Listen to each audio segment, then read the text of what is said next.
Hello and welcome back to Runner's Fortune and Ripped from the World. Yay! And joining us as always, we have Lizard playing Xreet. We have Carrie playing Maruti. We have Jamie playing Rowan. And we have Lena from Lena's Lovely Locks playing Ari. And as always, I am Nate, Dungeon Master. Welcome back, and don't forget to like and subscribe if you like this stuff. Does anyone have any announcements this week? Nope. Alrighty. Then we will jump right back into our recap. So you all have been fleeing with this group of refugees towards the mountains to be able to escape after your camp had been found by the soldiers. And on your way, you ended up fighting some cavaliers, some horsemen, convincing them to let you go for another day and a half without revealing where you're going. And you stayed overnight, and then you decided to interrogate a little bit of the camp.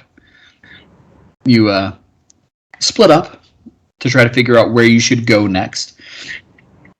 And Ari and Rowan figured out where you should go next from a adolescent who is a hunter in the area. And then Xreet and Maruti, you both ended up interrogating a family of dwarves. I feel ashamed. You may have petrified them a little bit.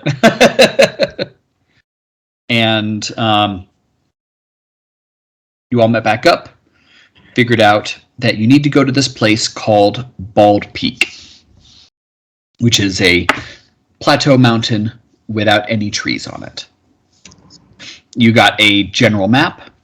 You informed Sandrano of where you were going to go, and found out that there is or at least was, a drake that was living up there. And Sandrano seemed very scared by the drake, and said that he'd be hard-pressed to take an army against the drake, much less go with just a few people. You four decided to go on your own.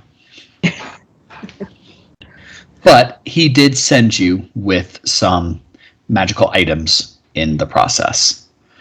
Ari, you have got the Wand of Icy Rays.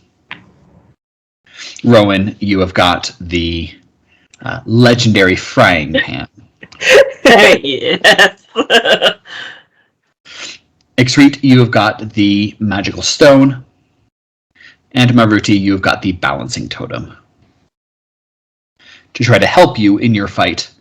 Although Sandrano seemed pretty well convinced that taking on this fight would be beyond most beings.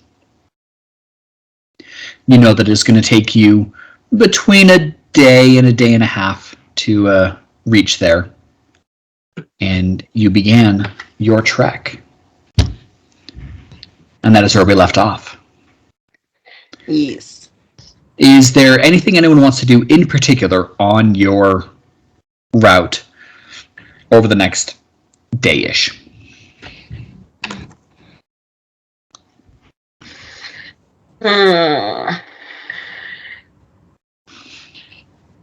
Good question.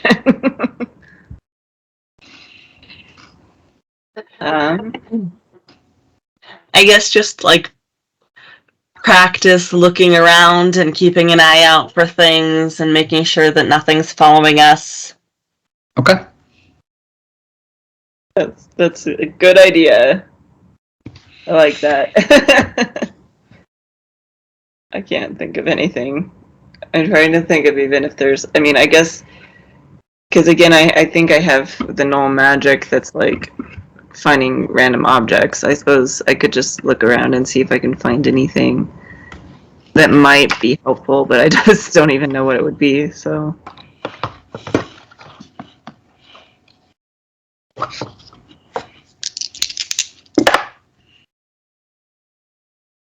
I would like to practice just noticing, like looking at the plants around and maybe even like asking people in the caravan if they can like help me know what the plants You guys are. did separate from the caravan. You guys Oh, are that's traveling right, we ahead. did. Yep. That's right.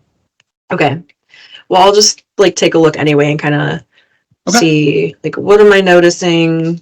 Do I see anything that looks some kind of familiar? Or just learn kind of like what kind of plants are around. All right. Maybe even like journal about them. Okay. So, Rowan, go ahead and make a perception check. Exreet, go ahead and make a nature check. I'm gonna look that Fair enough. Maruti, because I rolled a 1, and anything is better than that. What are you doing, Maruti? Front of you. I'm going to practice walking with my eyes closed. Okay. To what aim? What are you going for with this? Heightening my senses once I use them. All right.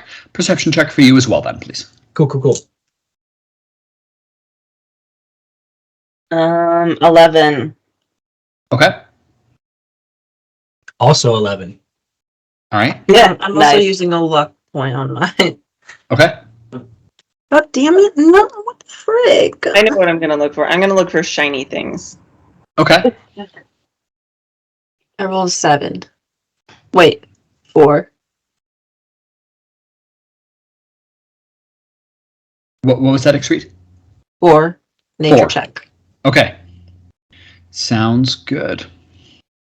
So, Ari, as you are looking around and using a little bit of your null magic, you come across 3 shoes.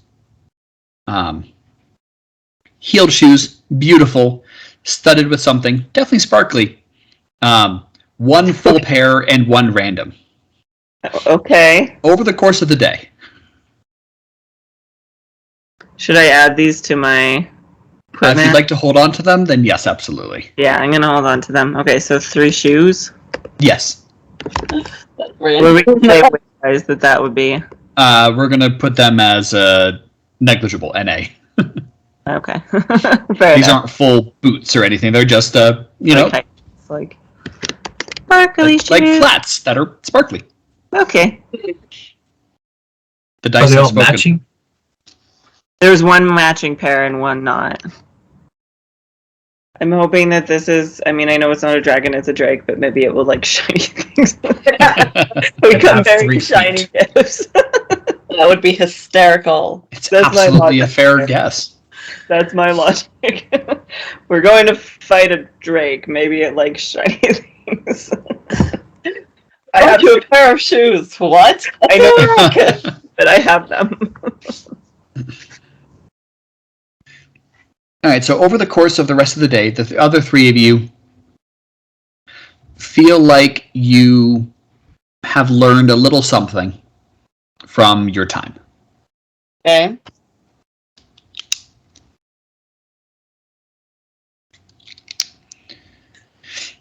So, night is falling.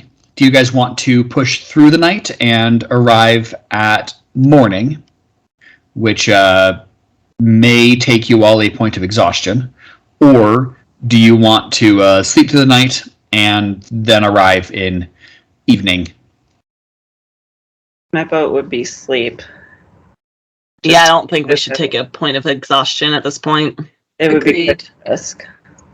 As much as it would be nice to get there sooner, just to be that much farther ahead of the camp, I think it just is kind of smarter to make sure that we're rested if there's the possibility of something scary. Agreed. We shall. All right. So you all pitch tents. You have yourselves a nice little meal and rest for the night. You wake up in the morning. You figure you probably have based on the map you were given and the rough landmarks you can kind of see in the area, you say you probably have another 8 solid hours of walking to do. Okay. What would you all like to do over the course of this next 8 hours? Same thing.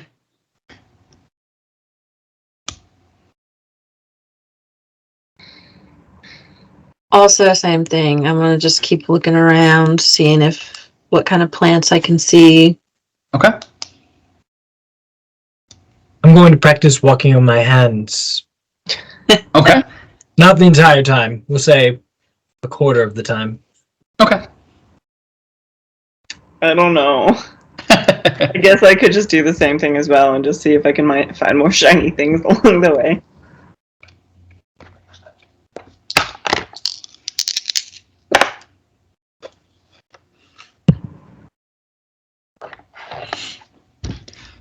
All right. So I will take 1 nature check from Exrete, 1 physicality check from Maruti, and 1 perception check from Rowan. 6. Ari, this time you find 5 shoes, none of which match. Oh, are they shiny or are they just like... They are shiny. Okay, so 5 shiny shoes. Yes. Do they have feet in them, or are they empty? They are empty. Okay. People have just lost their shoes walking along here. Okay. Interesting. Scary. I rolled an 11. 11. Okay. I rolled a 14. And what was your roll, Rowan? 6. 6. Okay.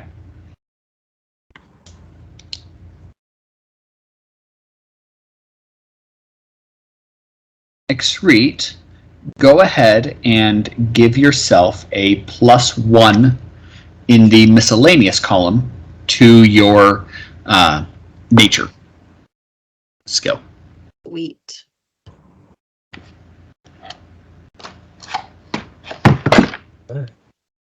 Shade.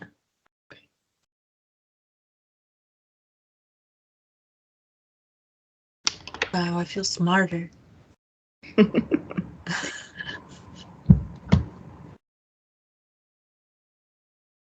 right, so afternoon comes and goes. It's now just beginning to enter evening.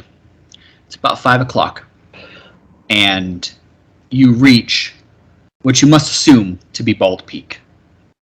As you look up at it, it is a good-sized mountain. Not the kind of 14ers that we have here in Colorado, but it is a solid. Salute. Thank you. Yeah. Salute. Gesundheit. Sorry. You lose any Thank brain you. cells? I think a few. At least 5. And you figure it'll probably take you an hour and a half to 2 hours to reach the top. But as you're looking up, just as was told to you, Oh my god. salud. Don't lose your brain. There goes another 3. The dobo desu ka? Hi. Boom. So you figure it'll take you about another hour and a half to get up.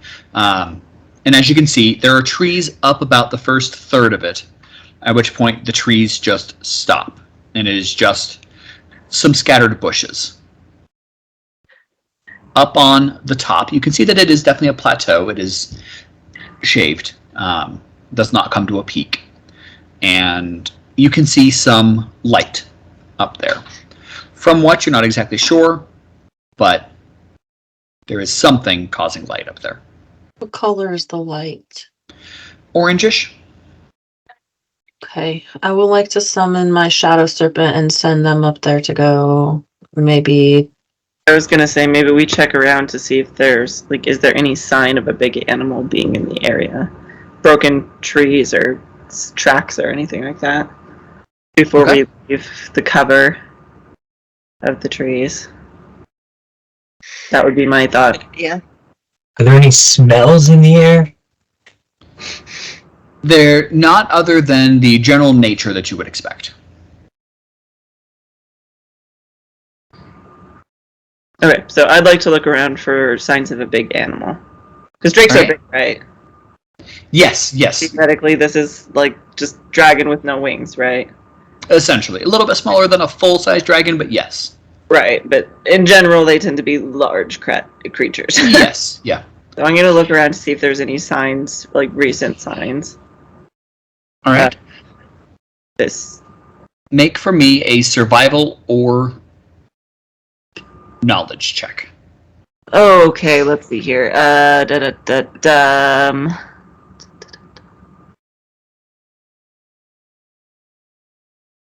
Sorry, it was survival or knowledge? Yes. Would that be like nature knowledge? Sure, absolutely. Any of the subcategories underneath knowledge would be acceptable. Okay. Alright, so this is a 20, right? Where is Yes.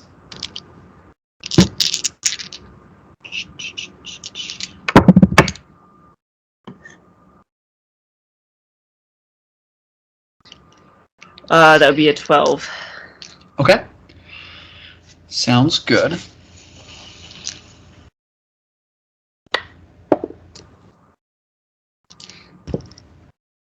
Through your looking, you do not see anything that you believe would indicate a large animal. But it is quite the large mountain. You're only able to get through a handful of area, a smattering of the area. Okay.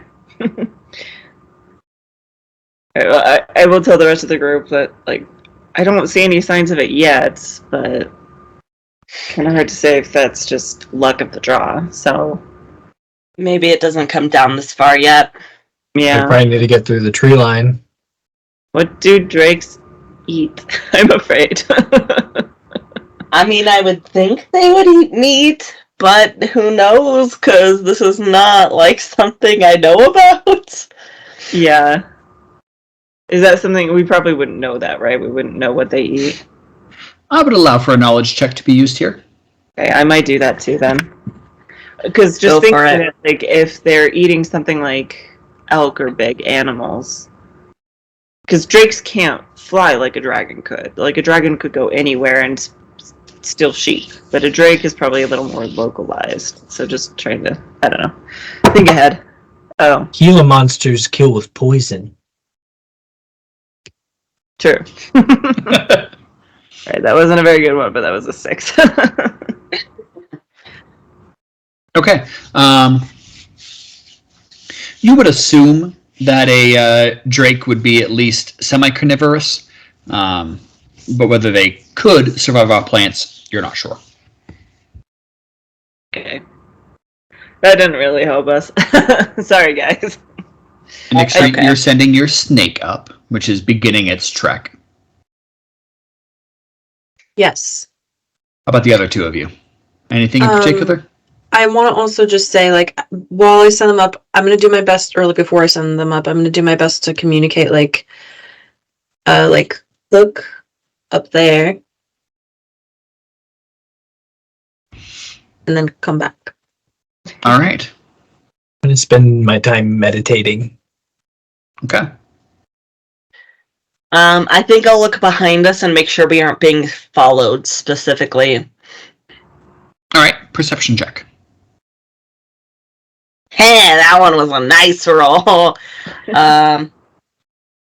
Non-natural 20. Okay. As you're looking, you do not notice anybody following you, or any signs thereof. Good. Nobody's that crazy. I don't know. Those dwarf family seemed a little crazy. Just because they don't follow us up the mountain doesn't mean they follow us. They don't follow us to where we're going. I think we spooked them more than they were worried about us. All right. So a little over 2 hours later, the snake returns. It's now about 7 o'clock in the evening. The sun is definitely setting. And with its tail, the snake draws in the ground. It's very, very rudimentary. But you would guess that it looks like something like a wall, and then a oval blob with another little circle attached to it, and a bunch of sticks coming out from it, which you might assume to be legs. And so it could be saying that there's something with a wall up there and something with legs. But it could be a cow, so... It could be a flying spaghetti monster. That is exactly what it is. So... It'd be a centipede. Okay. How many sticks? 4. It's a cow. It's I'll give it, definitely like- a cow. I'll like give it a pet and say like thank you. I want to know if it thinks of this drake, if it is a drake up there. Is it like you, but with legs? Mm. You can probably talk to the snake too if you want it. Can I? You could try. I mean, you Anybody probably. can I don't try. think. Yeah, you can try and communicate to it. It doesn't speak any of our languages. Right. So I'm going to point to the picture it drew. And then I'm going to point to the snake itself. And then I'm going to point to my legs. Is it like you, but with legs? Or does I would like for you to go ahead and make a language check for me. Bummer. Good luck with that. I hope you roll well. I have, oh dear. What happens if I have a 0 in language? Do I just get, like, whatever I roll? That's correct. Yep. Okay. Oh no. I might have to read that one. I didn't want to use Lux this early, but that was literally a 1, so... Okay. The snake thinks you're insulting it. Back to it. That was only marginally better. That was an 8. Okay. I mean, it's better than a nat one. Yeah, because you're right. It would think I was insulting it and like... Haha, you don't have legs.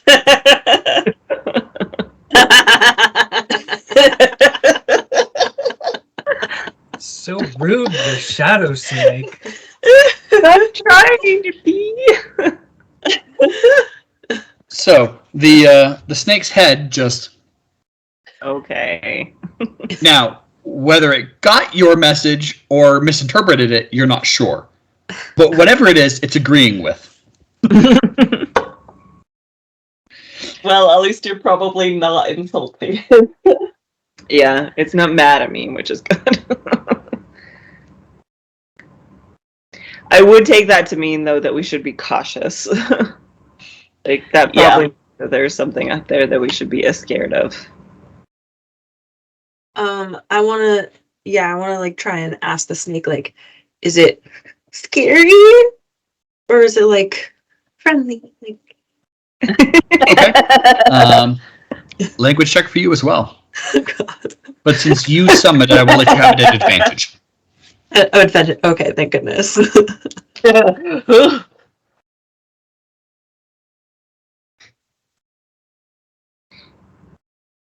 9.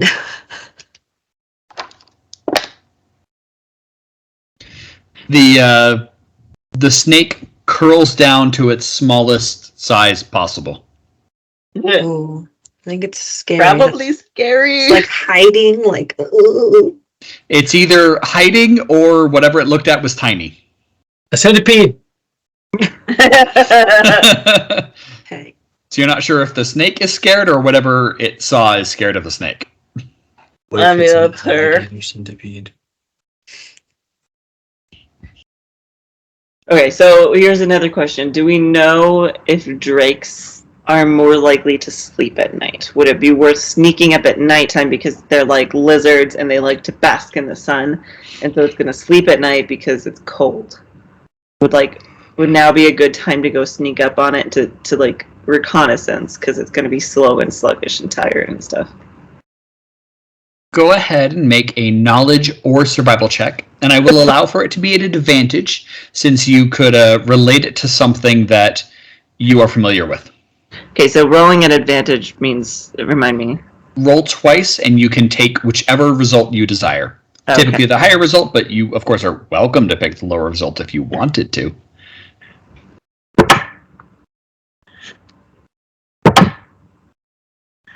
$15. Okay.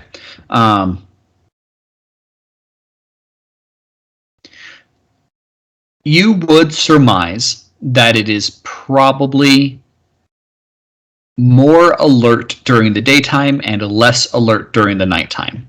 Whether that will have a measurable effect on its fighting capabilities, you're not sure. But you would absolutely surmise that it would be more alert during the day than the night. I relay.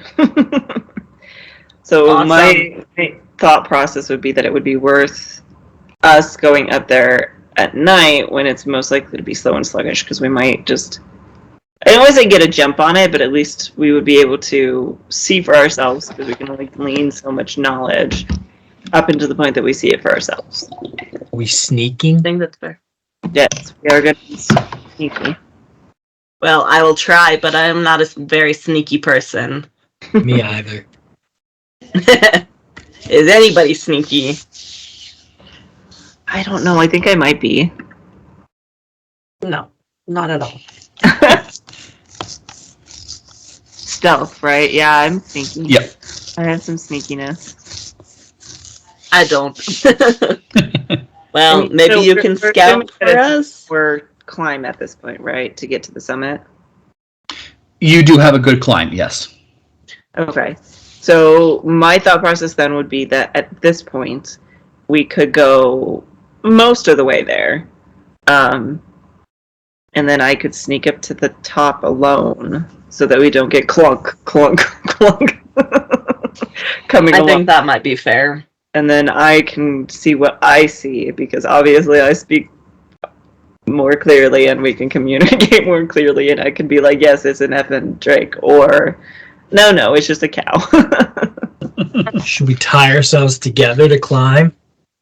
Is it that? No. It is not a perilous climb. There is definitely you can look and go, okay, we could walk up this. It's Okay. definitely a solid hike, but it's not a climb. Oh, I'm gonna die. It's I not. think maybe like, I think it would be a good idea to get most of the way up and then send our sneaky person up. Yeah. yeah, that's my thought. Is just I want everybody to be close enough that if I fail at my sneakiness, I'm not just like out of luck. It just eats me. But Yeah. yeah. Far enough away that like it's not just going to be super obvious that y'all are there. I've been Too. eaten by the centipede. Right. The snake can maybe go up with you too. Yeah. So maybe we get most of the way up and then send Snake and Ari the rest of the way to see. Maybe like 5 or 10 minutes out. Sure. All right. So you all begin your traverse. Just over an hour later, you are 100 yards or so from the top. From what you can see right now, the top is probably a solid half-mile diameter. You would expect that since you can't see anything that looks like a wall right now, there's probably something up there. And with how large this is, getting up onto the top may not reveal your location immediately. Onwards. Yeah, I think so. I am up here. I do think that at this point we probably move a little bit more slowly. They'll just keep like chugging up, but Yeah, that's fair. And slow to a quieter pace. Stay on a lookout. yeah. All right. About 10 minutes later, you make it to the top. And you look out, and it is as devoid of trees as the last 2/3 of the mountain has been. Absolutely earning itself the name of Bald Peak. Any footprints? There are footprints. Each footprint is as large as your torso. What kind of footprints? Three-toed with looks like a spur coming off the back of the foot. This doesn't look good.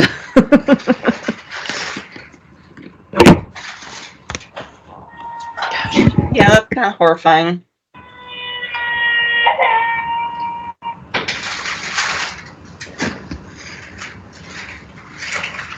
Someone's having a going to sleep. Someone's having a hard time going to sleep. Oh. Bummer. As you look out across the top, what you see is at first glance, it looks like a mound, especially as the light is very much failing now. It is dusk on the borderline of night.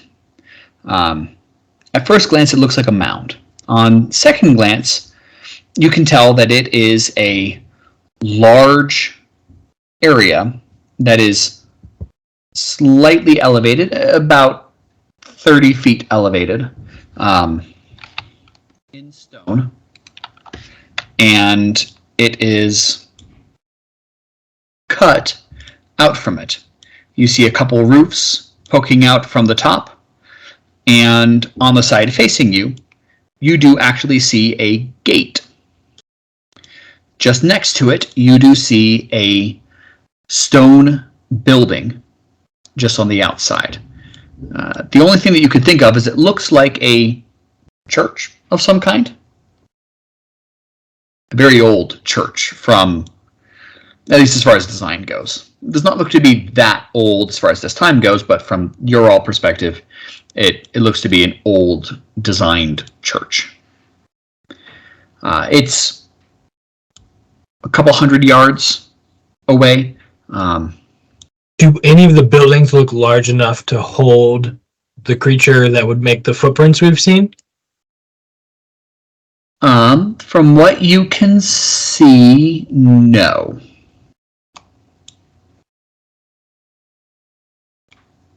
But maybe past whatever this is that we can see.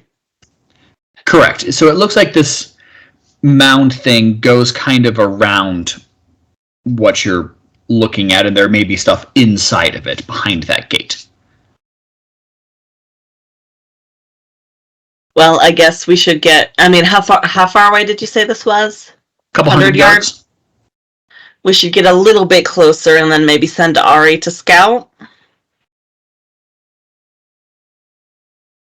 I don't think that we're at risk of a Drake, so. Unless the Drake is on the outside, you would guess that the church-looking thing would probably be a safe spot to get to. Okay. So I think we should all move closer, unless anyone else thinks differently. Yeah, let's stay as a group if we can. Yeah, as long as we can. Yeah, that way if I need backup, I can just be like, ah! And yeah. That should the gate. Mm-hmm. All right, I think we get closer. Yes. All right.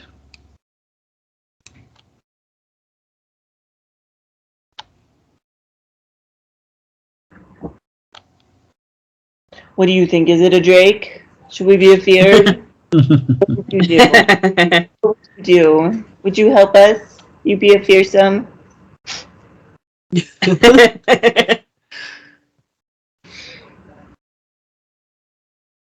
Okay, so should I roll stealth? Are we close enough that I should do that at this point? So you all arrive at the. So you're now, we'll say you're about 50 meters away now. You can see this a lot more clearly. Are there any lights on? Yeah, There where are that? not any lights specifically, but you do see what look to be some glow coming from inside this thing. Does it And you look can like? see a lot more now what it looks like. Is it like a fiery glow? It is a fiery glow, yes. But we don't smell smoke. You don't smell smoke, no. It's a very clean burning fire.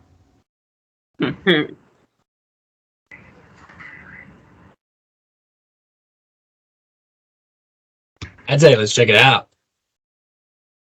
Yeah. Okay, should I sneak over there, y'all?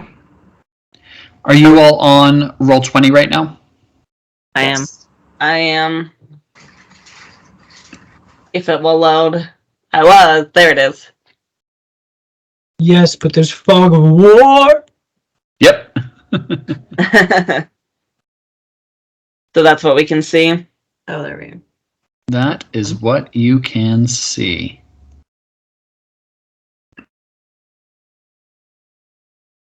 Okay, yeah, let's go check out. Should we go? Just go check out the church. Maybe worth it.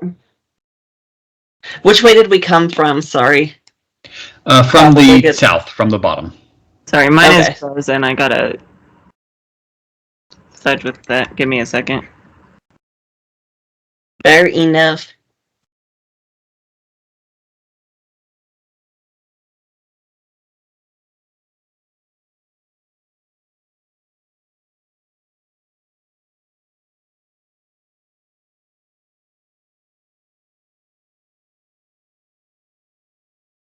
Yay, internet.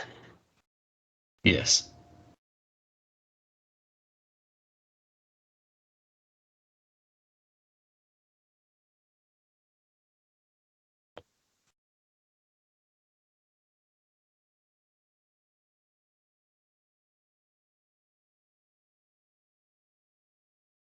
Oh, Nate, we can see on the share screen inside the fog of war area. Yep. Yes, we can. There we go. Got the right one now. Oops. Pretend you didn't see that. Saw nothing. See what?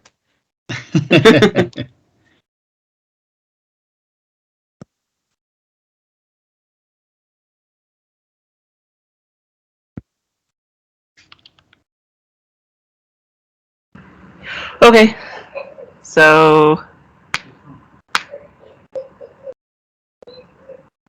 So you can see now that it is definitely a risen area, essentially a stone wall with a gate cut out of it, surrounding a something. As you're looking at it, you feel like this would be a good place to try to set up a camp, and you believe that this is probably the military fortress that used to be up here before the Drake took over. Hey.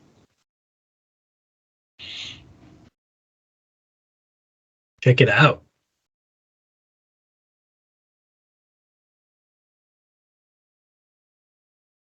how would you like to proceed? Slowly and carefully.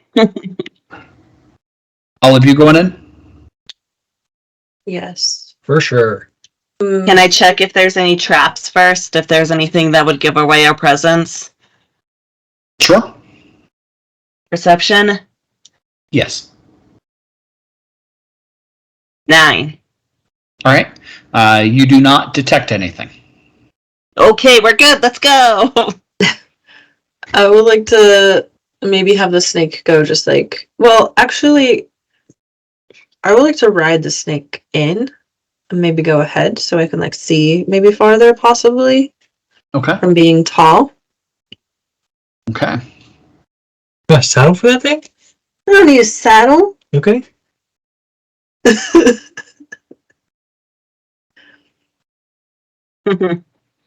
I ride bareback.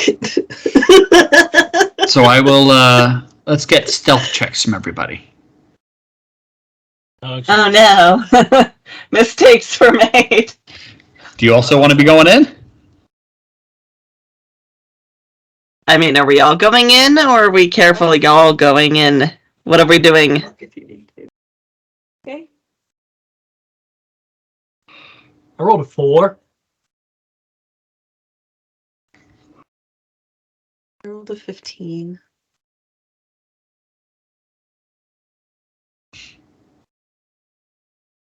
All right. Rowan? 11. Okay. And Ari. I'm gonna look that really quick. Sorry, I'm kind of on mute because toddler's deciding she doesn't want to be in bed anymore and she's up there crying. So, I'm gonna look it really quick.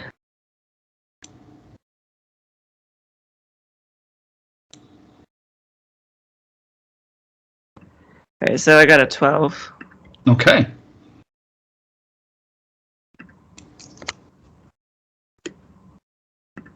So you all slip in past the gate.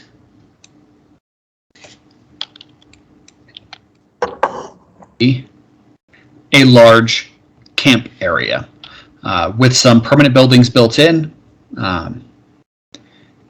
This looks overall ready to go. But you see, curled up underneath a large pavilion, a large green reptile. Lovely.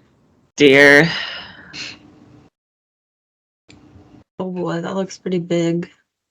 No, Kind of. Ken, a hard one because like at this point we have to ask ourselves if Sandrano doesn't believe that even an army could defeat this thing, do we even approach it or do we?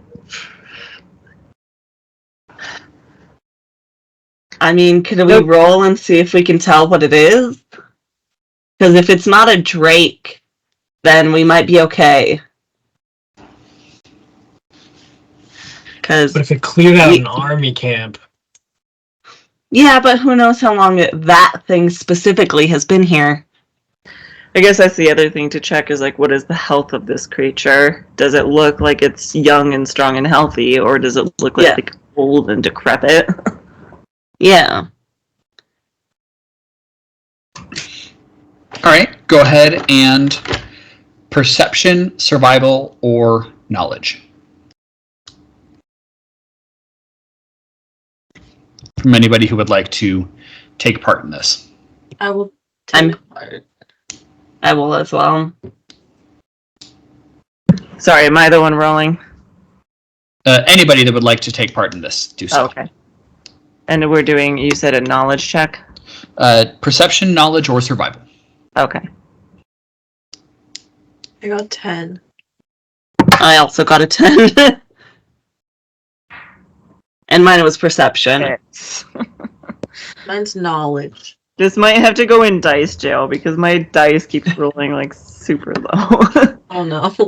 You're going in dice jail. I'm gonna pick a different color. We're gonna go for gold. But I'm just gonna stick with my, I don't know, this is hard. Should I stick with my 6? Or should I? I mean, how many blocks do you have left? 3. You could. I only have 3 overall, so... Yeah, that's fair. Okay, I might, just because... I mean, I have pretty high perception, and my roll was so low. That did not I happen. would.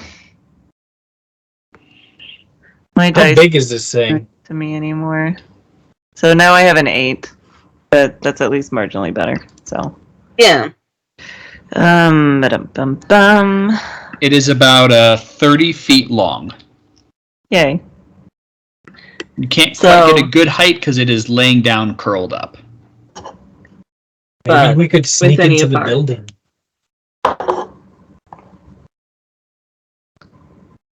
Are we able to tell anything with our stuff? So, based off of your looking, for all of you, it does not look old, particularly, but it is curled up sleeping, so you're not 100% sure. And it is definitely reptilian in nature. It's got scales. Whether it's a Okay. drake or an otherwise very large reptile, you're not sure what the difference might be, but you feel like it would be a safe assumption to go, this is probably a drake. Is the Okay. glow coming from it? No, so as you look around, there are a couple of pots which are burning, an entirely smokeless fire. Interesting. But we don't see any other people or anything. You do not. Can I try and do a check to figure out what kind of fire this is? If it's like magical or special in some kind of way? You would have to get closer to it to find out. So they are scattered around the upper ridge, of which you could get to a staircase over here or a ramp back here. Yeah, I definitely want to ride my snake up the ramp on the left and go up there Okay, quietly. right. Stealth check.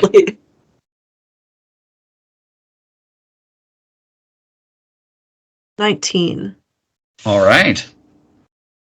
Nice. You very quietly on your snake make a careful trek around.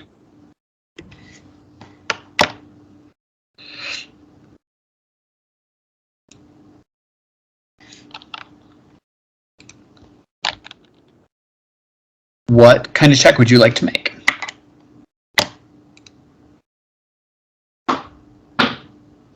Maybe spellwork check? Yeah, absolutely. Would allow for that. 22. What was that? 22. 22. All right. So it does not look to be a magical fire, but as you look at it and in it, it does look like there is some liquid that is actually burning. It's not familiar to any oil that you are aware of, but it is a non-magical fire burning from this thing. Is it hot? It is warm, but not hot like you would expect flames to be. Okay.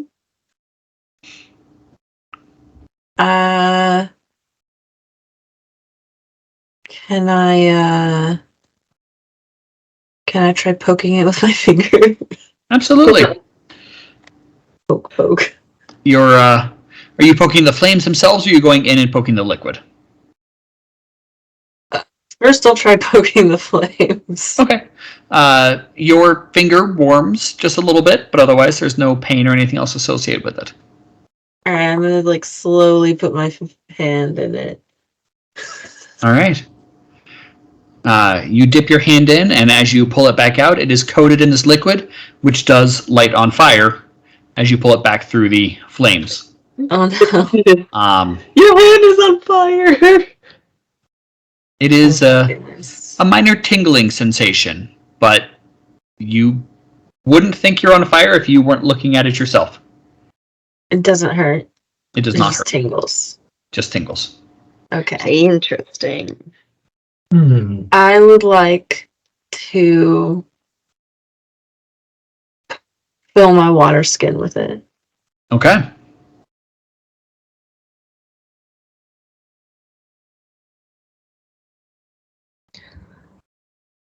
I think we need to pull back and kind of discuss our options at this point. Once Screet comes back, I think we should probably pull away far enough that we feel safe and just talk Yeah, I think about that's fair. what is our game plan here. Is this something that we want to approach it? Because what are we going to do? What is that Yeah, I in front think- of us? Go ahead and make a perception check, as it is quite dim in here right now.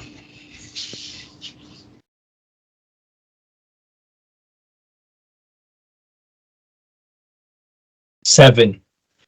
All right.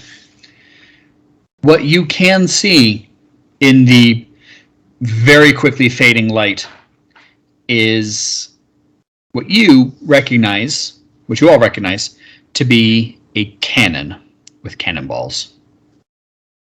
Oh. Did anyone put anything in heavy artillery or anything? I think the cannons are there. Yeah, the Yeah, cannon balls are is there. there and the balls are there, but did anyone put anything in artillery to actually aim and use it? Oh, like our skill artillery. There Yes. is an artillery skill.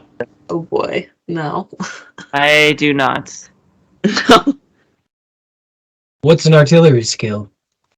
So if That's you in don't the- practice, I'm trolling. under practiced, I'm trolling. Sorry. Fair enough. Fair enough. so nobody. No.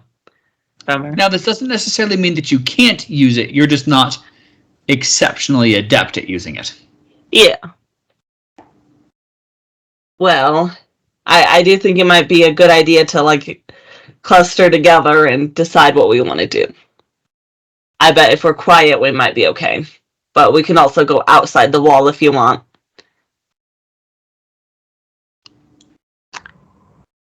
I think we should go outside the wall. Yeah, let's just play it safe at this point, because the last thing we need is for us to be all clustered together and for it to creep up on us or something. That's fair. Drake gets Alright. advanced on us because we're all. You mean you don't want me to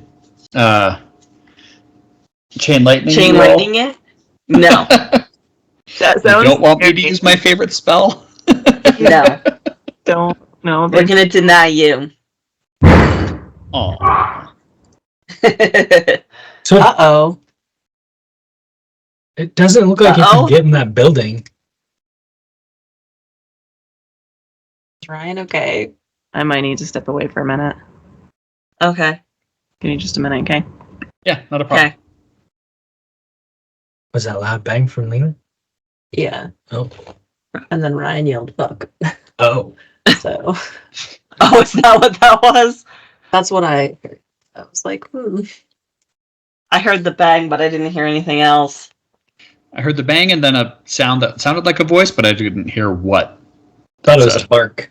oh, maybe it was. Yeah, I thought it was a bark too, but you never know. Ryan can bark. Right?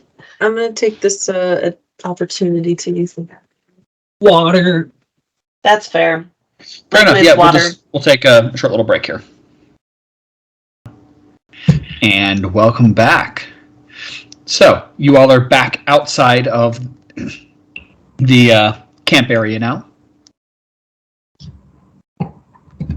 So Speak about what you will. my thought, he told us that the magic man with the future telling power thing and stuff told us that we should come here. He wouldn't have told us if there wasn't a good reason. Yeah. Like, I'm sure he knew this thing was here. I agree. So I And- think we should go for it. I think should we check out this little church first? See I what's mean, in we here? could take a peek, but I don't know if it really is necessary. Eventually, we will have to face our destiny. Yeah, pretty much. I would like to go look in the church. Okay. Yeah, let's do that first then. All right. Because another thing we'll want to talk about is, do we want to approach it in the sense of, do we want to come at it from a charisma standpoint of, hey, maybe we can provide you with some sustenance in the sense of soldiers that will come to look for us. You can eat them all, you know? Like, if we want to try to charm it before we try to kill it. You know? Should we feed those soldiers that we took captive to it? Maybe.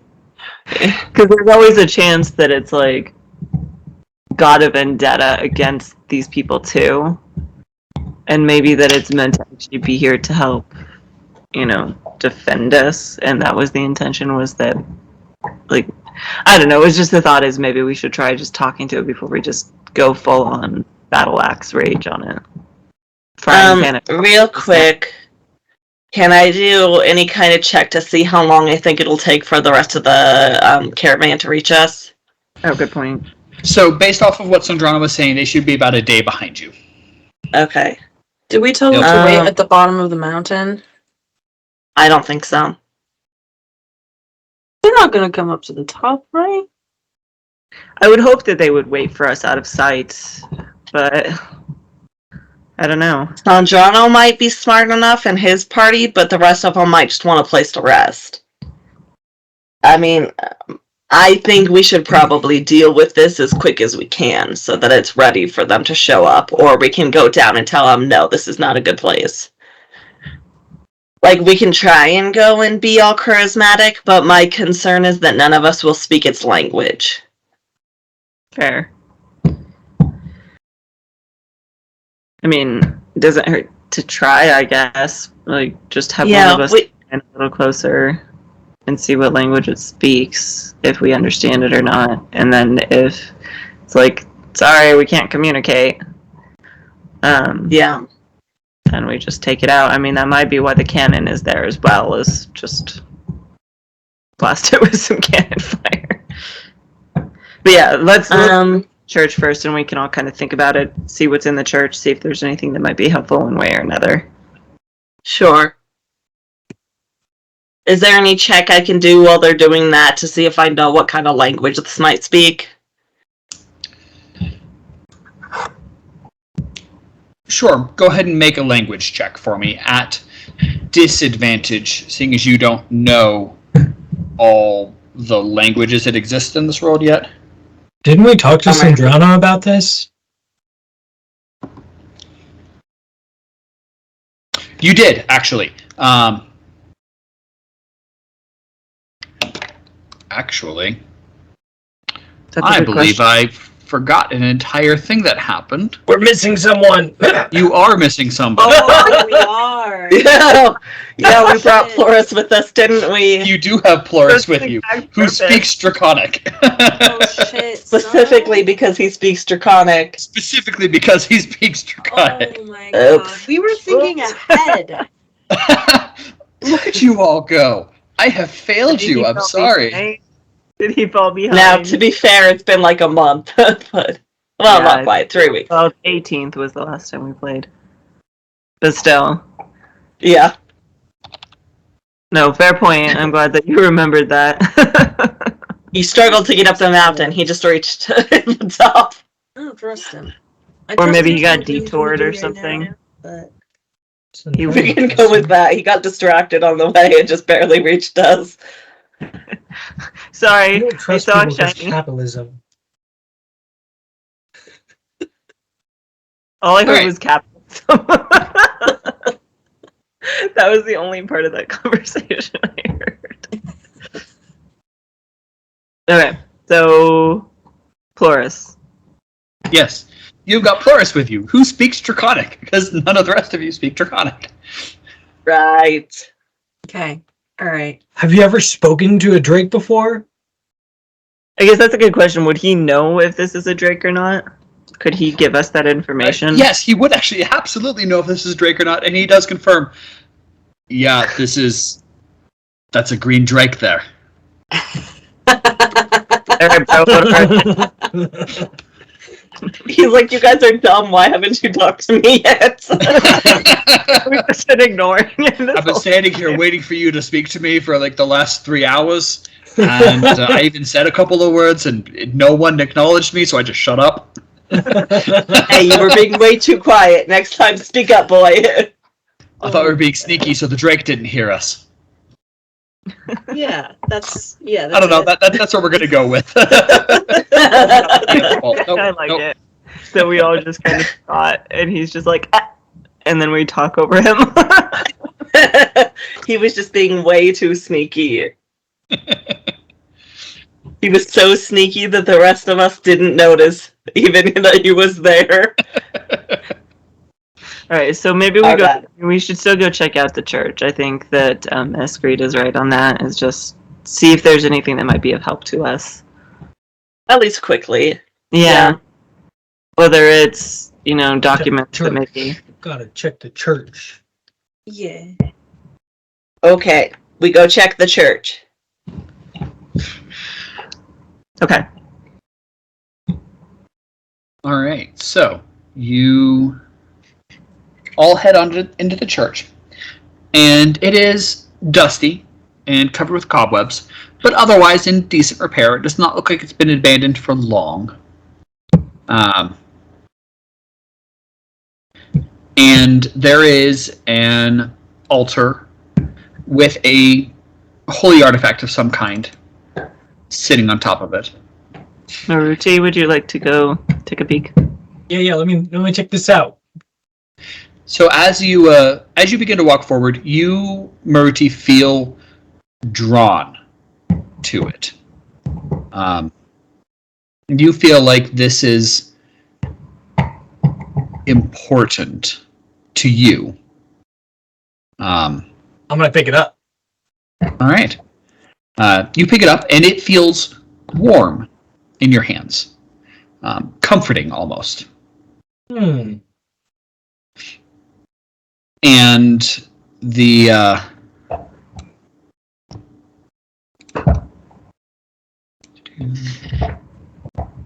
your whole body feels warmed and nice. Do I have any idea what it is? At first, you don't recognize it, but then you glance at the bracelet that is on your wrist that showed up as you were teleporting between the worlds. And the symbol that this thing is matches the symbol engraved on the bracelet. And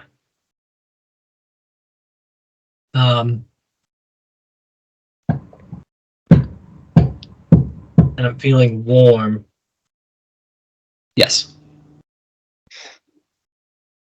Can I rub my face on it? Yeah, absolutely. What are you, a cat? No, monkey. Okay. Guess I'm gonna take it with me. All right. Is there anything else in here? I mean, there's a couple of benches, but nothing else in particular. No books. None that you see right now, no. Okay. Alright. What's this thing shaped like? It is it's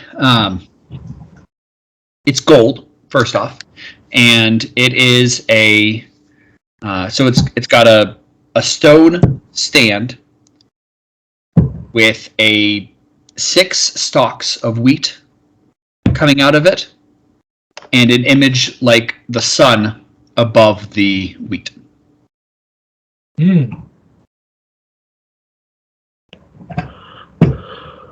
All right, well, I'm gonna It's about 1.5 feet tall, 8 to 10 inches wide, all said and done. Will it fit in my backpack? Absolutely. Can I wrap it in my bedroll for safety? Absolutely. All right, I'm going to do that. All right.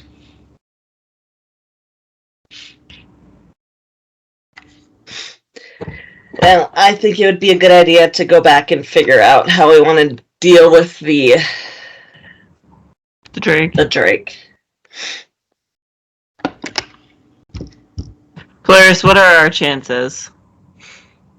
Are we better off trying to charm the damn thing, or are we better off trying to fight the damn thing?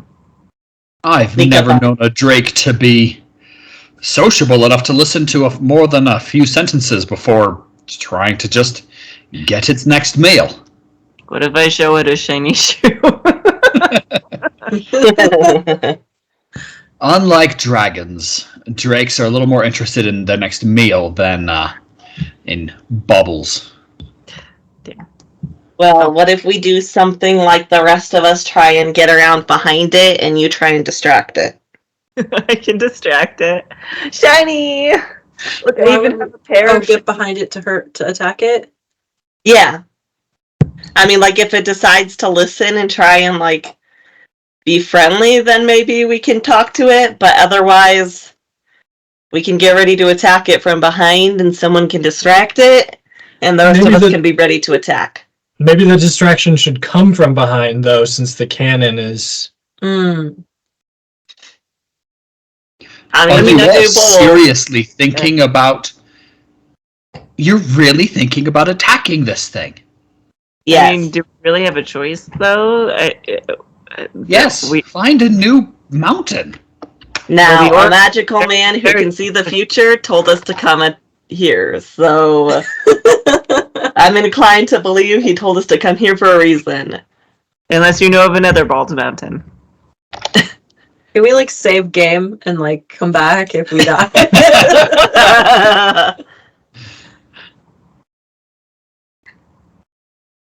Do you have Yo, any Flores, you're welcome to run away like a coward or help us.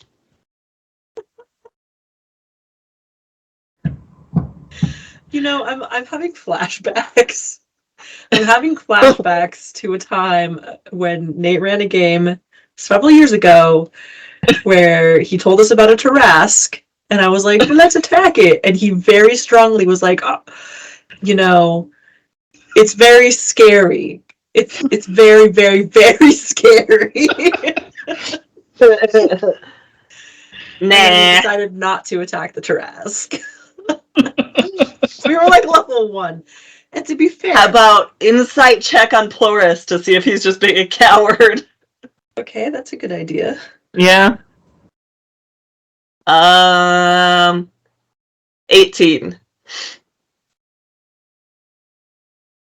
Floris fervently believes that attacking this thing will end up with him dead. Dear. I mean, That doesn't another have option is that we could hang around until morning and see if this thing wakes up and see if it's just maybe hibernating. Because if we attack it or we engage it, it's possible we'll wake it up from a really deep slumber. Maybe it's just slumbering. But I just don't know what alternatives we have at this point, because this is like the only bald mountain. This is directly where we were led.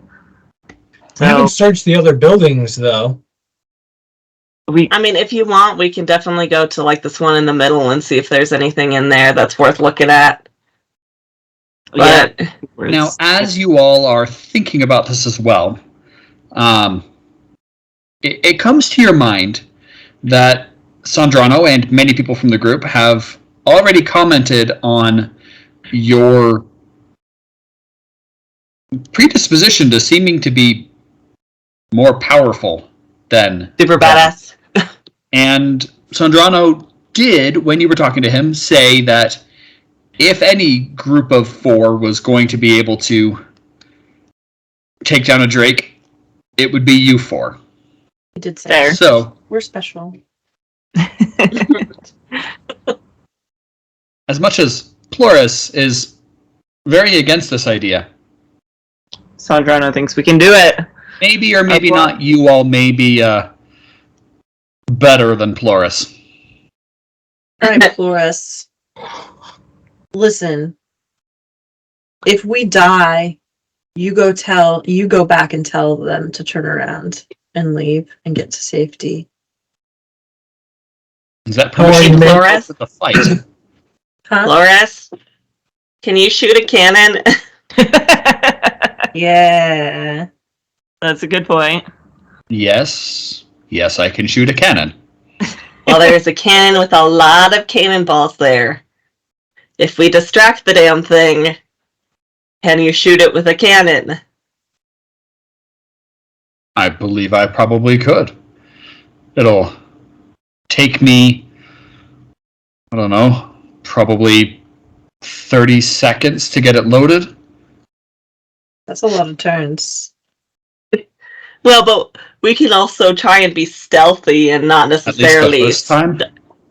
start the fight right away.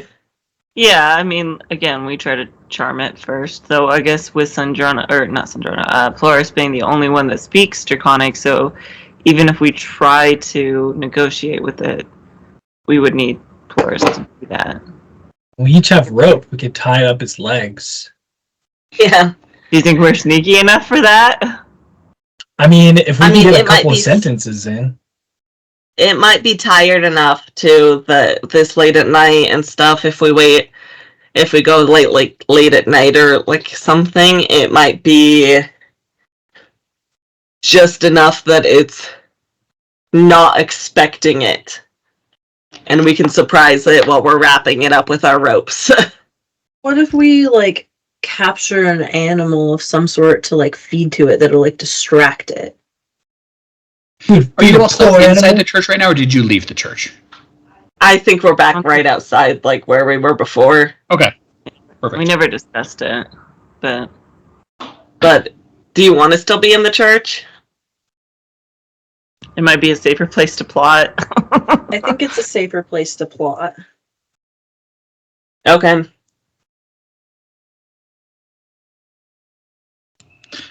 All right. What's everybody's perception defense? Oh God. 18. 17. Perception. 16. Shoot. 19. It's down next to armor Yeah, I found it. and like next to your weapons. Yeah. All right. 16. You all hear a thump, thump, thump, Uh-oh. thump. Meep. Sounds like the dragon's awake. Oh frick. The Drake. Oh no. Oh no, it came out now too, so we don't even have the cannon. I mean, I guess we could lure it back in somehow. Is that the only opening? No, okay, so like, it looks like there's an opening up on the upper left side, right? Can we see Uh, that? No, that is the only opening in and out of the main wall.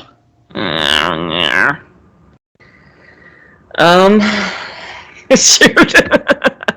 Y'all. I think we should just go try and kill the damn thing. Or should we bunker down and hope it goes back so we can use the cannon on it? Who knows how long that'll be, though. Yeah. We're running out of I time. think we should just go fight it. It's time to face our destiny. Me. If you want, we can try and be stealthy and at least try and get like a surprise attack on it, but I don't think that waiting any longer is going to be beneficial. It's very far away. But also far enough away. I'm just gonna peek out the window at it. Is there a window? Yeah. There are a couple windows. Yeah, okay. That looks like a window. Okay, alright, I have an I idea. just look kind of semi-sleepy still. I'm gonna take a ball, like some catnip, and I'm gonna roll it up in a ball, bundle it up, and I'm gonna throw it at the Drake. Okay. What? Douse it in that oil. I want to try just the catnip ball first. Are you entering us into combat prematurely? It's catnip. Maybe it'll like it, and maybe it'll help calm it down or like soothe it. I don't know. Dragons are like cats, right? All right. Go for Physicality it. check for. Physicality.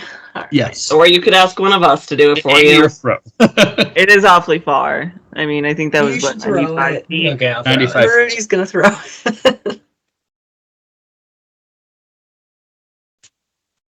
Oh! Nat 20. Nice. So mark off one of those green boxes in the physical skills.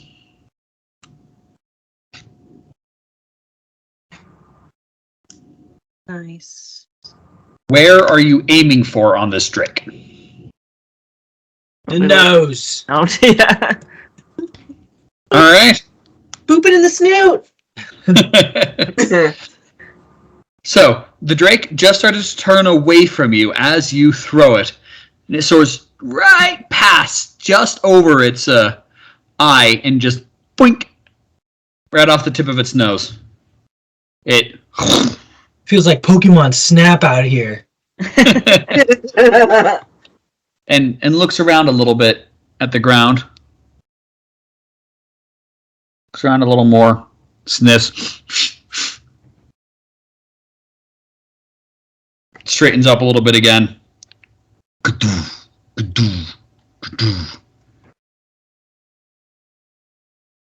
Where did Doesn't it- look like he's interested. It Just doesn't get slowly any starts bucks. plodding along.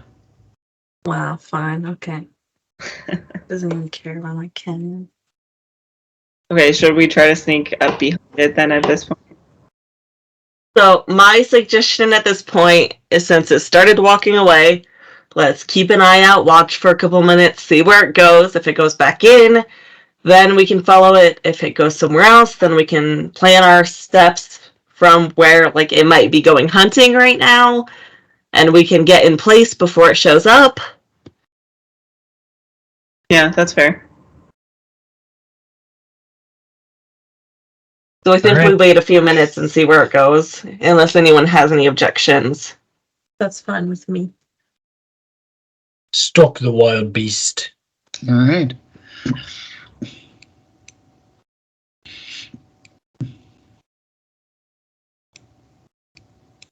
Over the course of the next few minutes, it plods along and heads away a little bit. I think we should go in there. We should go in there and check what it was, like where it was sleeping. Okay, I think that's fair. let's do it. We don't know how long we have. Maybe we should split up and search the place. That's fair. Yeah. Makes sense. Have someone kind of in the general area of the cannon. Yeah. Yes. So that worst case scenario, if it comes back in, we can just. I Leave the think bait, Plurus. Ploris should stay by the cannon and one of us should stay with him. Yeah, I was thinking I would stay with him. I agree with you, and the rest of you can all scout around and see if there's anything interesting. Okay. That way, if it does start coming back, Plurus can start loading the cannon and like alert everyone, and then whoever You wanna wait to load be the ready. cannon? I mean, I guess he could get the cannon preloaded. That's Yeah, fair. get it ready. Yes. Preload the cannon. I'm sorry. Then I if he think needs to reload the cannon, we're gonna have to step away he for has like someone to 10 help distract. No problem, Lena. The question I will listen. So if you want to keep talking, I'll just be right back. Okay. Okay. the question is, if the Drake comes back in, do we shoot the Drake as it's coming in, like the front, or do we wait until it goes somewhere else within the camp to shoot it when it's like farther in? I think as it comes in, it would be way too obvious that someone is standing there if we wait. Okay. And as you remember taking a look at this gate, there was a portcullis on it, that a vertical portcullis. Oh, should we trap it outside? Then it's going to kill the entire party as they come up. I mean, one thing to keep in mind is if we close the portcullis, it's probably going to hear that, and it's going Yeah. to it to engage. And it So can probably climb over the walls easily. yeah, That so too. we can do that, but we probably would lose our stealth advantage as well as, like if we were to do that, it would just be saying like, okay, we are ready to engage. Whereas if we wanted, I also think we should wait. Yeah, I also think that having it like in that area there, here, it would be pretty hard to find another place to go as we attack it. Yeah. Whereas if we attack it where it was, it has more room to move around. So we could prepare to drop the gate as it comes Behind in. it. Oh, Yeah. And then blam it. Just right to the That snap. portcullis also looked pretty heavy. I was gonna say that we should see, like, is the wench or whatever that closes it, is it kind of hidden from view, or is the person who closes it gonna get attacked if we miss? Because my thought was we would could have to drop double check. You weren't on paying it. enough Damn it. attention to that. Yeah, we could drop it on it. Maybe that's it. one of the things we check while it's gone. I think it's gone. We should run in there and start checking stuff. Okay, so I'll check that first and just check the portcullis to see, one, does it look rusted open? Because if it looks like rusted and old and stuff, then it might not close quickly enough and it might just be a moot point. But see if there's a potential to close it quickly enough that we can drop it on the Drake without being, like, within snapping distance, I guess. Yeah. And then maybe a couple of us can stay outside and like attack from behind while it's getting attacked from the front. Well, the problem with that would be then that if it does close, like, say the Drake wiggles its way out, now whoever's outside is stuck outside and we have to get in. Yeah. Find a way to get in while also fighting the Drake. I see what you're saying, though. I think it's a good idea, other than how else would, like, There's not another way in. if we can't just, like, pin it, if it's able to wiggle its way free. How Now, tall is the wall? Like, is it... good question. 30 feet. Okay. By the time you scale that wall and get inside, the battle will probably be mostly over. Yeah. Okay. It's a good idea, you're right, but I don't think that's worth tempting fate. Yeah, because if it wiggles free, then we're screwed. I can But also cast the... Just drop The crystal- the portcullis on it, because that could cause enough damage to give us a good advantage, especially because it would probably be at advantage, because it would be a surprise. I can I also think that's cast fair. the crystal barrier. Like, if we're able to catch it under the portcullis, I can cast the crystal barrier to keep it in place and like attack it from above. Sure. Fair enough. Her back in really quick. Okay. But unless anyone has any objections, I think we should start peeking around. Yeah. Because Get in we're on there. limited time here. Yes.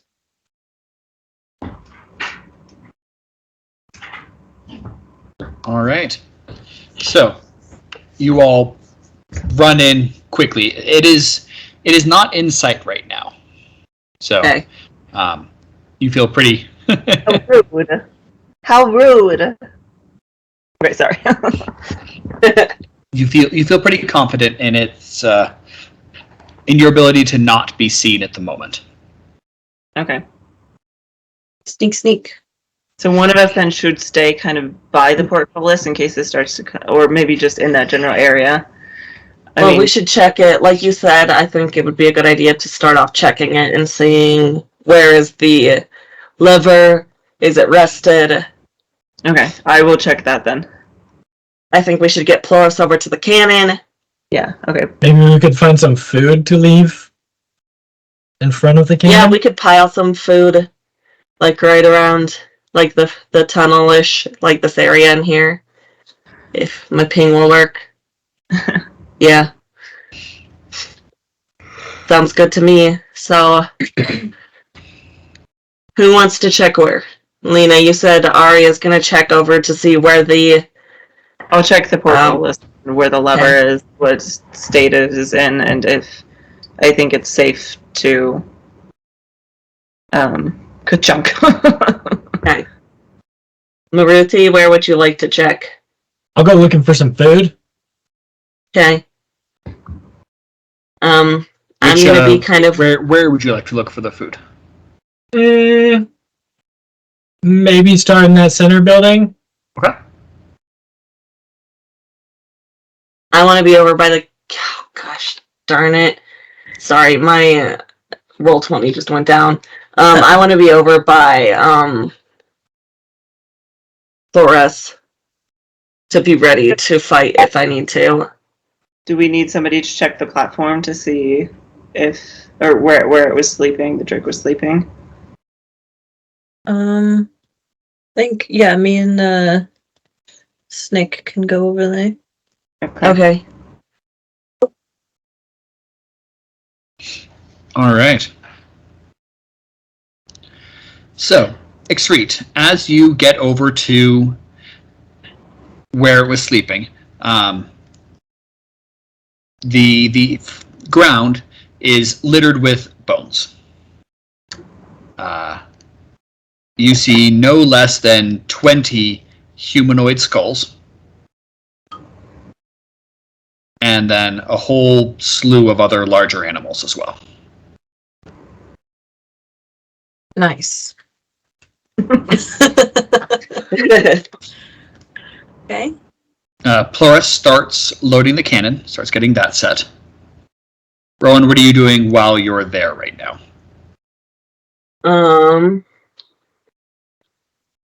I mean, what is this? Is this just like gunpowder and stuff that's around it? It is. Yep. Okay. Can I see like what's up here where the orange tent type building is? Yeah, so that looks like it was honestly more of just a staging area to try to keep out of sun or rain or something. Okay. But be able to still keep a kind of an eye on the camp. Okay. Okay. I guess I'll just kind of explore like Rio close by. Okay. Maruti, as you go inside, this looks like it's probably some kind of planning room. There's a desk in there with some papers, a couple of maps. The whole thing in this area looks to still be in pretty good condition, all said and done. Can I snatch the maps and put them in my backpack? Absolutely. All right. And then You've now got 6 maps. 6 maps. And then maybe there's another large building that I can see that I think might have food in it. Yeah. You can start heading over to that one. Right on. Yeah. Over there. There. Ari, as you get on up to the top there, you can see pretty quickly that the winch is in that guardhouse. And as you look across the other side, it looks like there is an identical winch on the other side. With a brief glance at the mechanism, it does not look like you need to operate both winches at the same time. It looks like either one will work. Do I think I have the physicality to do this? Is this something that I would have to be on the stronger side for, or is this something I'd be capable of? You believe that for dropping the portcullis wouldn't be a problem at all. As for raising it on your own, that would be a little bit more of a challenge. Fair enough. But also, as you're looking at it, it is in this guardhouse. It is protected from the elements. It looks to be in great working order. And also, it's from what I'm seeing, it's kind of up on the higher side too, right? So it's not like it's right on by the gate. Okay. No, yeah, it is. The winch itself is probably a good 45 feet off of the ground. Okay. So at this point, should I come down to relay that all to you, or should I just wait up there, do you suppose? Are we in like a waiting game? Should I just stay safe? And I can also be the lookout and let everybody know. We didn't agree on a signal. We did not. We didn't create a signal. I mean, am I close enough for Ari to be able to let me know if I am checking out of here? Yeah. You could call to each other without too much difficulty. Okay. I had an idea of another thing that I would like to be working on. Yes. I'm I would like to see if I can attach some of the bones to the snake, so it looks like a massive bone creature, and ride the snake, and maybe use some of the fire and use my null magic of hairstyling to make it look even scarier, like a big scary bone creature with flaming eyes or something, flaming head. Okay. In the You feel like stairs. this is definitely the kind of thing that you could pull off. You also know that to set something up like this, it would take some time. You would estimate that it'll probably take you an hour and a half to 2 hours. Ooh. Is that something you would like to start undertaking right now and see how far you can get? Yes. I would like to start, and I would like to start with the head part first, so that at least that would be done first, and then work on the rest of the body parts. All right.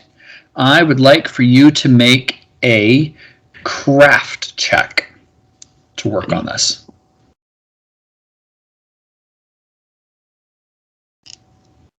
People are rolling 2s tonight. I'm gonna use a luck. All right. This dice just keeps landing on 2. I don't know about this dice. Oh, again? That's the 6th time I've rolled a 2. Oh no. Maybe try a different dice. Dice jail.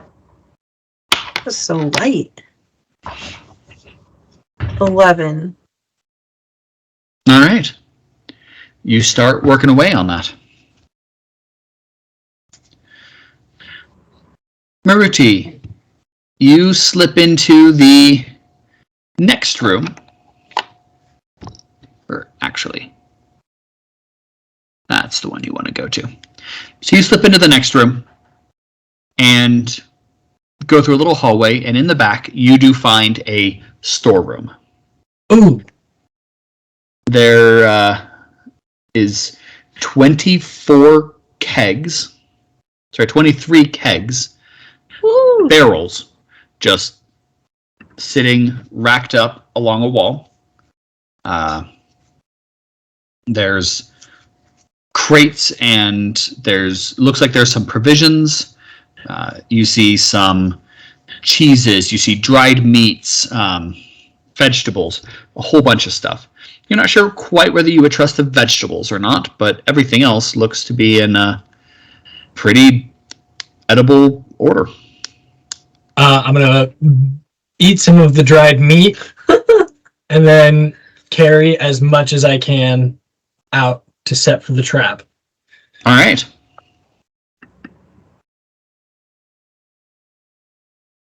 As he comes over, can I help him set up the trap? Yeah, absolutely. So the two of you are going to work on the trap some. Yeah.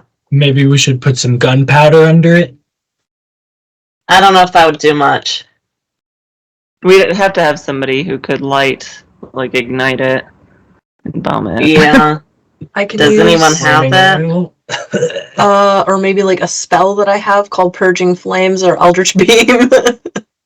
Yeah, we could try that if you wanted Elemental to. Bolt. I could do Elemental Bolt on it and use it in fire. Elemental Bolt would be a very good idea for that. Yeah, then might as well try it. If we have the possibility, then let's set it up. All right. Let's throw down some gunpowder, lay out this meat, Bundle it up. bundle it up. Yeah, bundle up the gunpowder. Take one of those canvases that you had and just wrap it and fill it with gunpowder and make it into a bomb. I don't think we brought any of those with us. I think we left them all on the cart. We did. Oh, we did. Dang. Otherwise, good idea.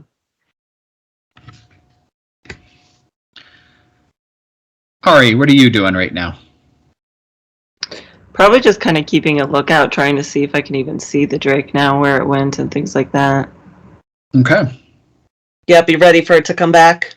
Because at this point, I'm in a good position to Like, I don't want to risk leaving the gatehouse and then having it come back and not having enough time to run back up there. So I probably would just keep watch. Go ahead and make a perception check for me.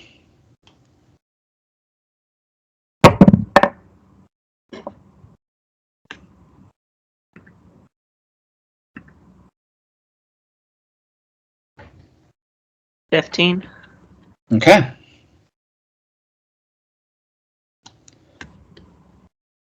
You don't see anything right now, but you can faintly hear the thugum, thugum, thugum of its steps. Does it sound like it's going away or coming back? Neither at the moment.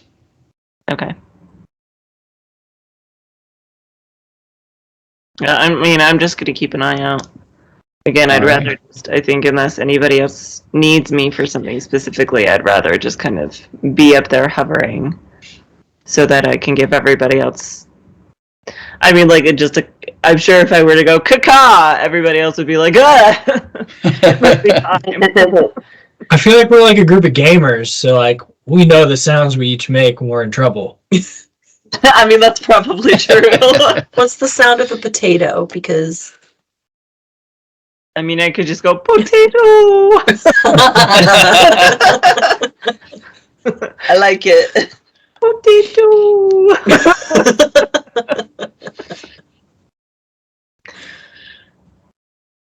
All right. About a half hour later, X-Ray, go ahead and make another craft check for me.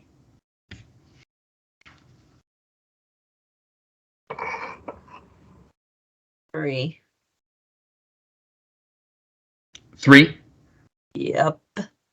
All right. So you definitely have not been able to make as much headway as you wanted to. You've got about half the face done in bones. Okay.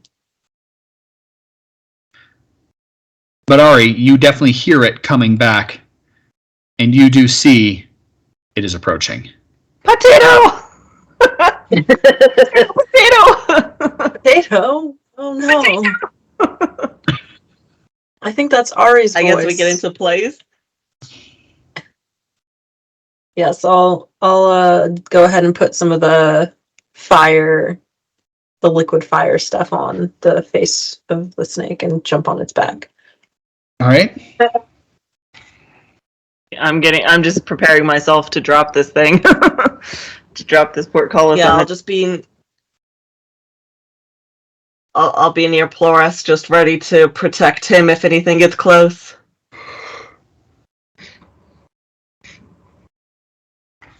And Maruti, what are you doing right now? I'll probably climb to where the top of the gate is, like above where the food trap is.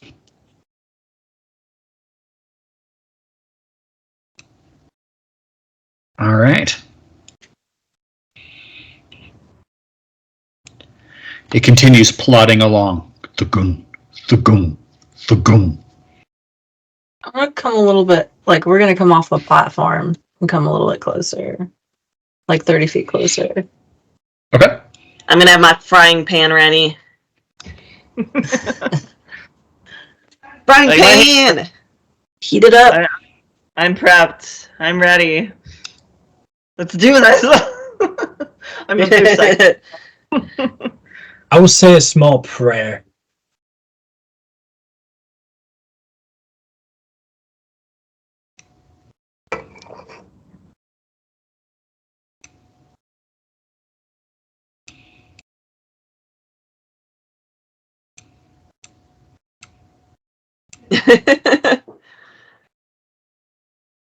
I am scared. I think we should probably all be much more scared than we are. Nah, we're good. Maruti, are you just standing out on top of the gate, tall and proud, or? I'm gonna say a small prayer, but yeah, I'm just like not to where the Drake could see me. Okay, so you're trying to hide. Yeah. Is anyone else trying to hide? I think I'd I probably... guess, yeah, that's probably smart. No. All right, anyone that is trying to hide, stealth check. Fuck. I'm not gonna try and hide. The snake and me are gonna be like very visible. 17. Okay. Sorry, 1 second. 14. Okay. Yeah. 14. And actually, Ari, go ahead and take yours at advantage since you are the inside of that gatehouse. Oh, okay.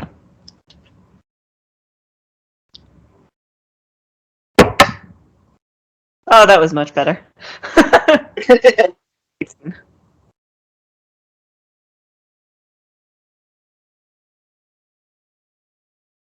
What'd you get? 18? 18. All right. Perfect.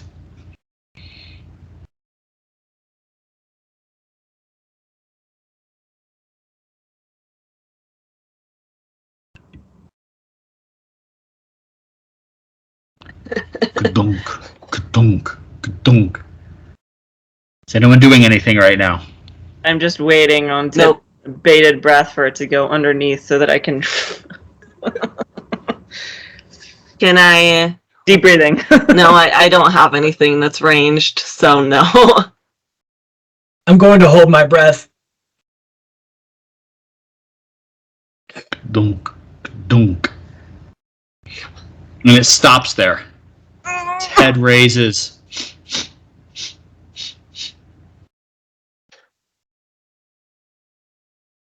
Gorborshonda.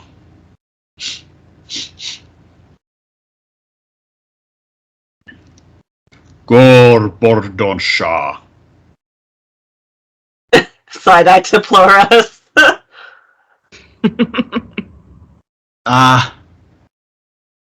He's asking who's there. All right. I'm just gonna make a very loud, like crazy shrieking sound from the top of the snake.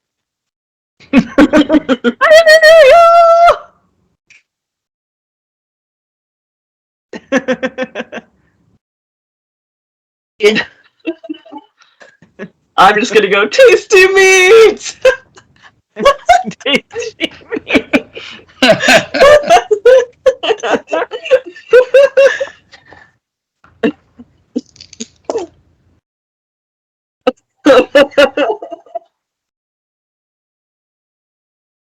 And he starts plodding forward to see Okay, what's gonna making this sound from in there. I'm gonna drop it. All right. You flick the lever. Tink. And that thing is going to slam down right on top of its back. Yeah! Okay. Probably gonna squeak in the process of doing so. Beep.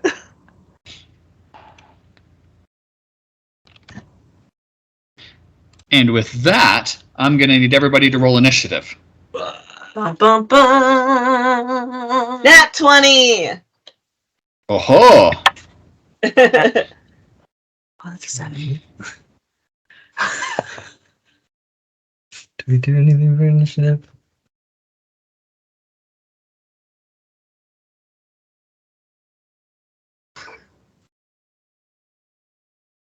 I get to mark that, right?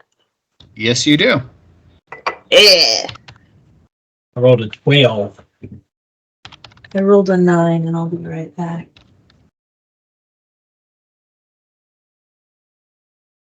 Meep. Meep. I'm afeared. I'm currently the closest. Except- Well, I guess Rudy's the closest, kind of, but one of the closest to this creature. I'm freaking out yeah. right now. Ari, I'm a what did you get? What did I get? Yes, for initiative. 10. 10. Okay.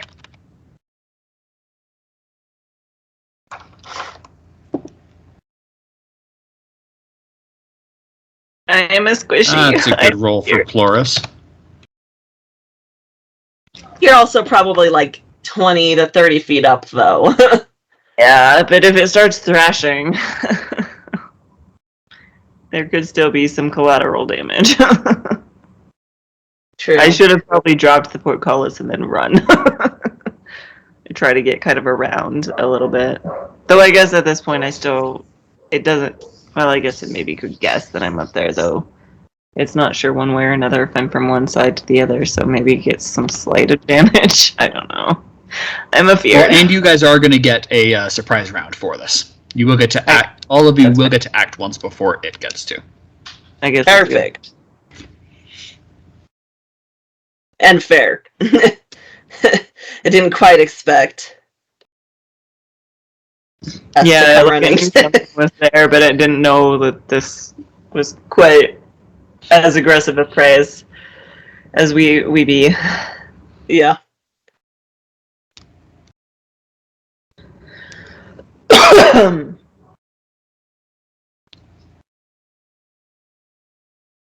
Your chair. You sit in it? Yeah, get to one. Wow, thank you.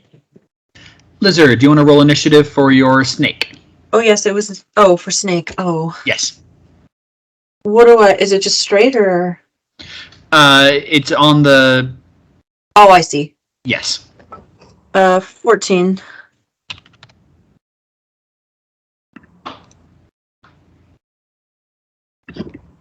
All right.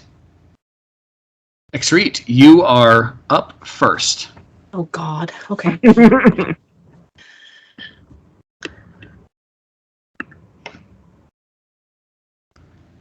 And where exactly did you guys put this food trap? I was kind of thinking like right here-ish, if that works with you, Maruti. Yeah. It's exactly what I was thinking. Perfect. On the same page.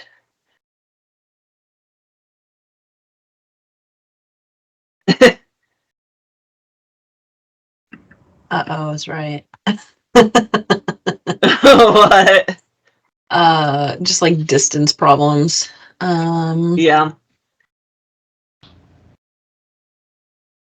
Now, just a reminder / a note. Every edge of this, where it actually is, that still counts. So this is the first edge that way for like Lena, and this is the edge this way. So you don't have to go to the center of it for it to count. Okay. Yep. Can I hold my actions until the snake's turn? You cannot hold your actions anymore. Your snake can act early. Oh, okay. I'll have the Yes. snake. Yep. I'll have the snake act early then. Okay. And use its movement to take us closer. Much closer. And you have got control now of all your characters. Oh, cool. Okay, thank you.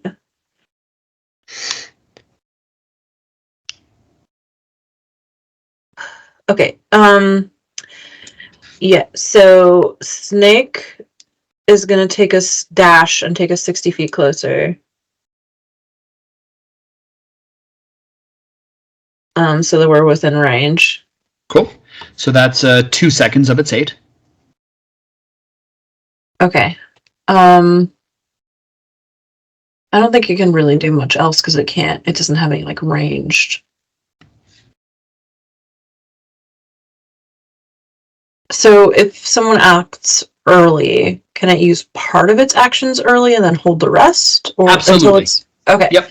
Yeah, you can use as many of your seconds as you want early. You just must complete all your seconds or forfeit them by the end of your initiative order turn. Okay. Okay, yeah, so Snake is gonna not do anything else at this moment, and then X-Reet will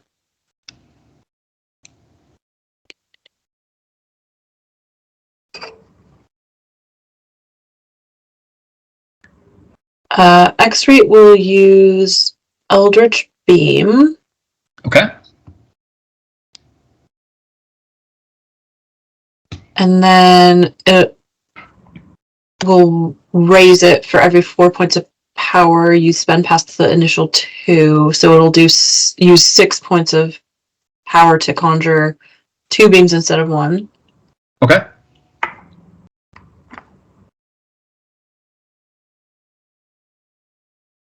Okay, so roll to hit, right? Yes. Okay.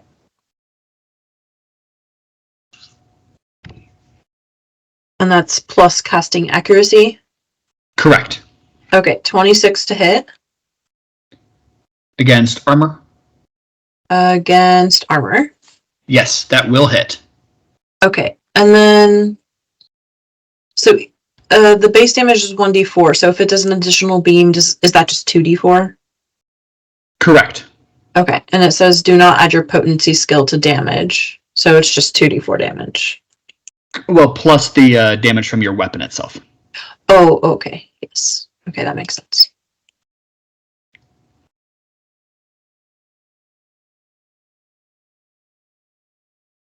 Four plus 1, so 5 plus...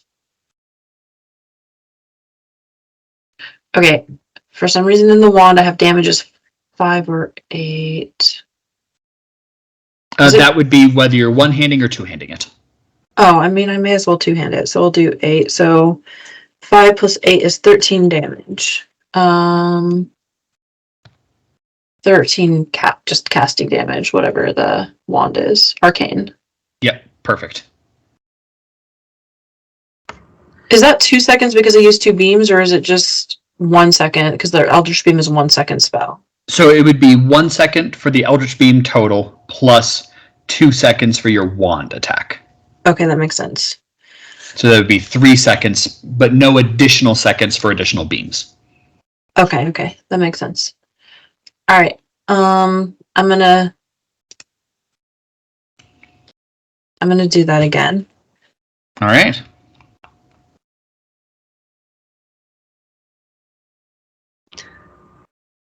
Oh no.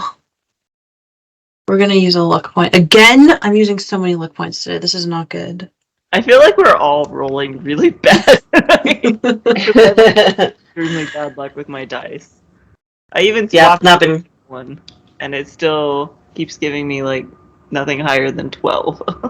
My goodness. Okay, 21 to hit. 21 will hit. Okay. So we'll do 2 beams again. All right. So 2 plus 2, so 4 plus 8 is 12 more damage. All right. And that leaves me 2 seconds. Correct. Can I just... My wand is 2 seconds, so I can just attack with my wand. Absolutely. Without any... Okay, I would like to do that then. That would be 28 to hit. That'll hit. Okay, so just 8 straight 8 damage. Plus your... Oh, plus... On that case, you would get your... Yes. Oh, so 16 damage then. All right. Blam, blam, blam, blam.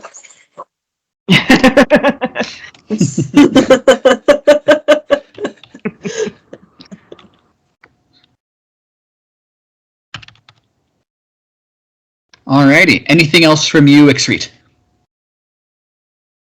No, that is all of my seconds, I believe. I can't do anything else because I used all my seconds, right? Correct. Yeah, that'll be it. If there was anything in particular that didn't cost seconds you wanted to do, but I don't know, maybe like a angry, scary howl again, like laugh. all right. Fair enough. Nice. Ari, you are up. Okay, so here's a question. Yes. Am I enclosed enough that I'm going to have to step out of this space in order to attack? Or is there like a window or something I can attack from? No, you could attack it from where you're at. Okay. So then I will likely use my wand to cast a witch bolt. Okay. So first I have to roll to hit, right? Yes. Oh my lord.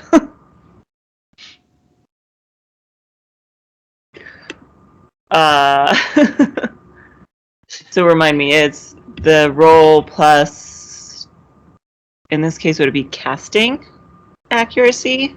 Yes, that is correct. So that was a 6. Jeez. What did you roll? A 2. Oh no. I could look it at this point, but I only have 2 left. Maybe I will just Plus a 4 for your 2 hit for your Wand of Icy Rays, since it is a magical item. So 8. 10, I think. Yeah. Because you were at 6. Oh, okay. Oh, right. Okay. So a 10. Yep. Still up to you whether you'd like to luck it or not, but...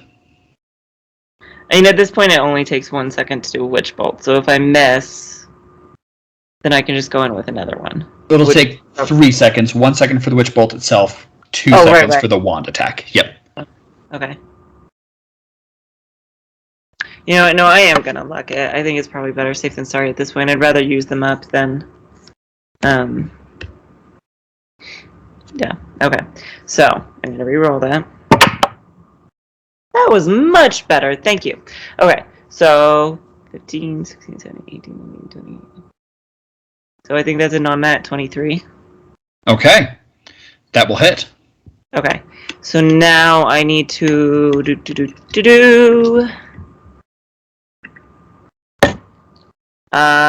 base. So for the damage, it's a 1d8. Perfect. Which one is the d8? Oh my lord! Why am I? It looks like 2 pyramids stacked on top of each other. Thank you. Thank you. Okay. Okay, so that was a 7. Nice. Plus, so that's the, oh my gosh, damage, right? Yes, we'll start with this. Are you one-handing or two-handing it right now? At this point, I probably should just 2-hand, so that's plus, oh my gosh, plus 12. That's correct. Okay, so that's 19. Plus your casting potency. So that's 23. Can I ask really quickly, how does this stealth attacker work? So this says deal increased damage when an ally is adjacent to the target or you have advantage on the attack. Is that something that would apply in here? Yes, actually, I forgot about this. I'm tired. You all are getting advantage as it is currently trapped. It is immobile underneath this. So should I take that luck away then? Yes, go ahead and take the luck back. I didn't use a luck. And, yes. Okay. Okay, so we'll just assume I didn't use a luck. Oh, what did I just do?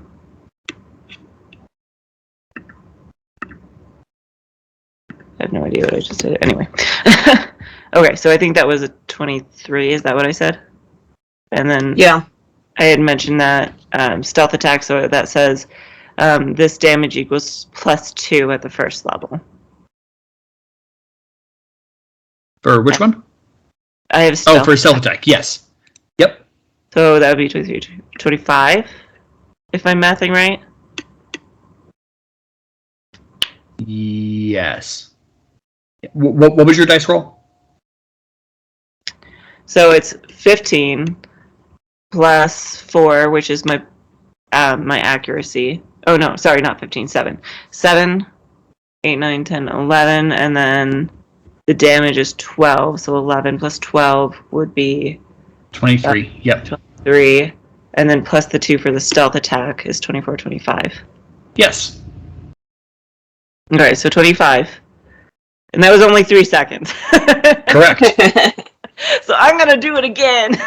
Okay. Are we still rolling an advantage because it's still trapped? Yes. Okay. Yes, you are. Well, now I don't need it anymore because that was a 16. I'm going to do it anyway just to be sure. But Yeah, because maybe Yeah, you might get a credit. Nah, the 16 was better.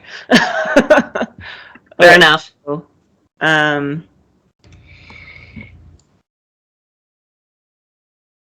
Oh Lord. Yeah, I think I'm losing brain cells too. So that would be 16 plus accuracy, right? So 16. So not at 20. Okay, that will just hit. Okay. Good to know. All right. So do I get to use the stealth attack again, or is that like a one-time thing? Yes, you do. Nope. Anytime you deal damage. 6, 18. So I think that's a non-nat 22. Was my math. 22? Okay. So that's 6 seconds, so we'll now have 2 seconds left. So I'm going to do the same thing as Scree and just use a wand attack. Do you want to stay right there, or do you want to move away? Oh, I guess that's a good question.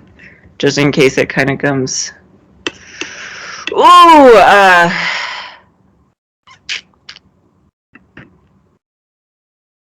I mean, with 2 seconds, I don't feel like I could get very far. But with 2 seconds, you can move 60 feet away. I guess that's a good point. What is the range on my wand? Just, let me see. 50 feet. Well, you could go 50 feet away. Feet away. Okay. I'm trying to remember. I might do that just to get out of range in case it starts like thrashing or something. Or if that explodes, That too. Oh, good you point. don't want to be in range. Oh, I have no idea if that was... I'm sorry, I totally don't remember how to use this dang thing. How do I tell how far I can go? Third icon from the bottom, there's a ruler thing. Looks like a ruler, but... I see it. Okay. So as long as you're in that row, Okay. you'll still be able to hit it. Okay. So I'm gonna move up. There's them. Cool. Okay. Pete? This is me. I think that was my turn. All right. Maruti. All right. So I've got a couple halberds in my bag, so I'm going to pull one of those out, All right. and I'm going to jump off the backside of this bridge with the halberd pointing down and drive it, hopefully through the drake's leg. Okay. Roll to hit with a martial precision at advantage.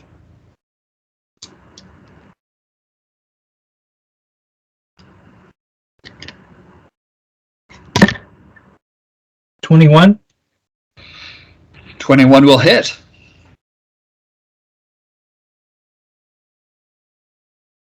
I actually don't know how much damage those halberds do because I just picked them up. I mean, they're technically spears now because halberds don't exist anymore. Yes. But that'll be 6 damage. Cool. Mine says 4. If you're one-handed versus two-handed. Ah, fair enough. I figure Maruti's probably two-handing this one to try to get maximum penetration with, 4. So it'll be 6 plus your martial brutality skill. So 11. 11, all right.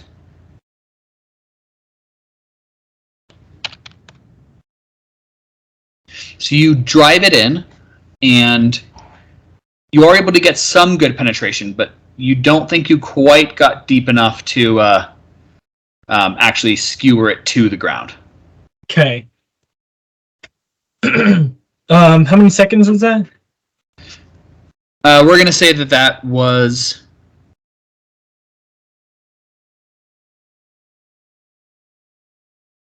2 seconds for the spear attack and 1 second for the move to jump off. So 3 seconds. All right. I'm going to do an open palm strike. Okay.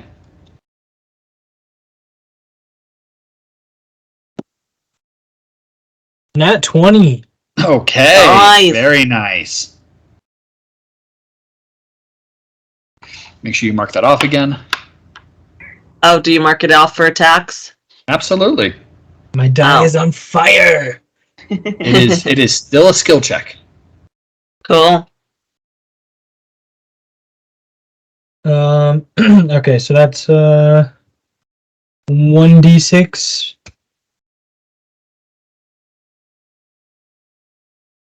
And I rolled a 1. All right. So it'll be the one you rolled plus the 6 maximum damage of open palm strike for a total of 7. And are you doing an unarmed attack or are you doing a weapon attack? Yeah, unarmed attack. Unarmed attack. Perfect. So 2 times. Which is typically 1 unless you've got a feature that says otherwise. No. No. All right. So that would be additional 2 plus your unarmed skill. Ooh,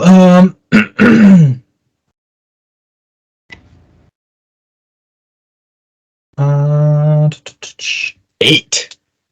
All right. So 7 plus 2 is 9, plus 8, 17. Sweet. Very nice. Does that push the Drake 1 square?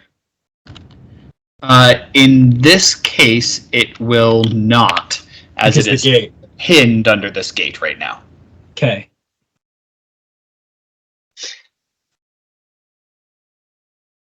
So that is 4 seconds. And we have 8 seconds.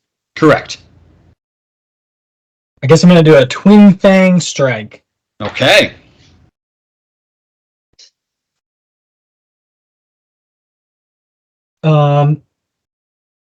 Is that a physicality or? If you are using a weapon, it's your physicality. If you're using just unarmed, it'll be unarmed.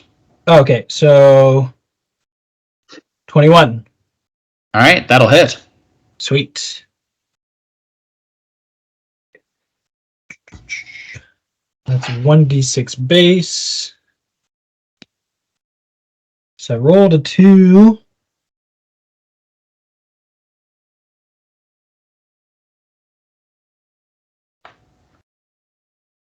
Is it 2 plus my unarmed? Yes. So then 10. Plus your 1 for your actual unarmed attack damage for 11. Sweet. And that says repeat this attack at no additional cost. If you increase the time to 2 to 2 seconds instead of 1, yes, absolutely. Yeah, let's bite again. All right. So I rolled a hit again, or? Yes. Okay.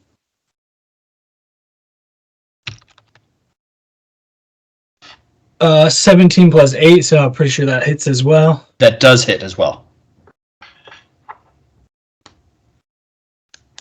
And do I re-roll the damage, or is it the same damage? You will re-roll the damage. Okay.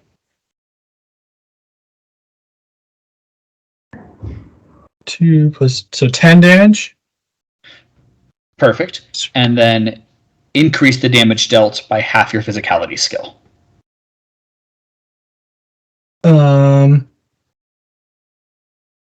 So 2. All right. So 12. Sweet. Very nice.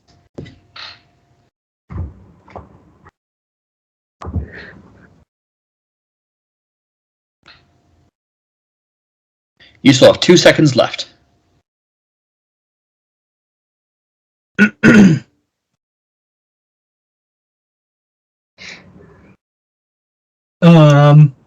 Excuse me. Jeez, stop. So I'll cast Shared Healer.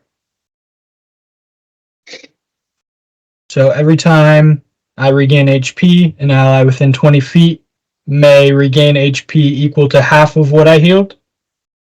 Perfect. Yep, that doesn't take any time to do. It just happens whenever you get healed. Oh, okay. I don't have to cast that. Okay. Nope. Yeah, it's a passive, so it's just always working for you. Is tough also a passive? It is. Okay, cool. So what? I'm at 5 seconds, so 3 seconds still? That was 6 seconds, so you have 2 seconds left. 2 seconds left. Looks like I can cast a Thundering Strike.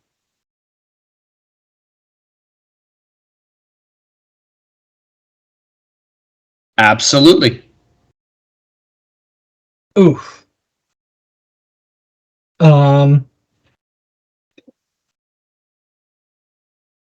Was that to roll? Is that plus my unarmed? Yes, yep. If you are, anytime you're using your hands, it'll be plus your unarmed. If you're using a weapon, it'll be 16. Are you interested in lucking that, or before I tell I'm you whether it gonna hits or not? hold on to my luck for now. Okay, all right. That will miss. Okay.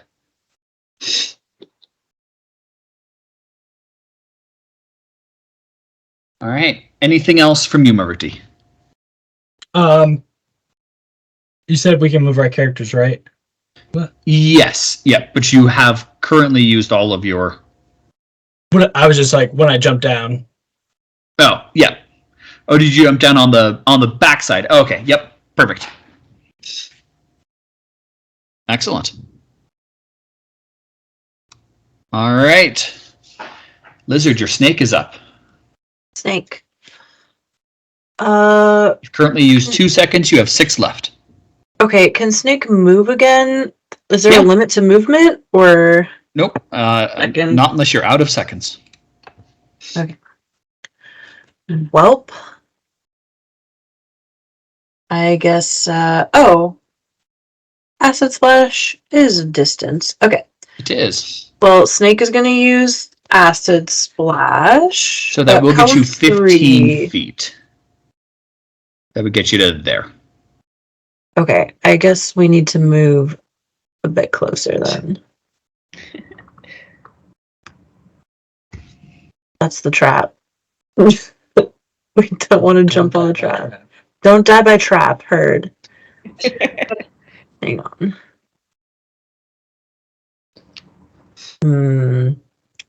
By the way, Ryan showed me another word instead of danger noodle is regretty spaghetti. I liked that.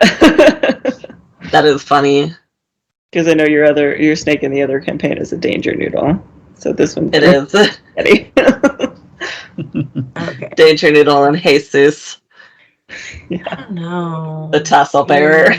I don't think that's safe. I think Snake might have to give up its its move, its turn. Unless it's Get some space.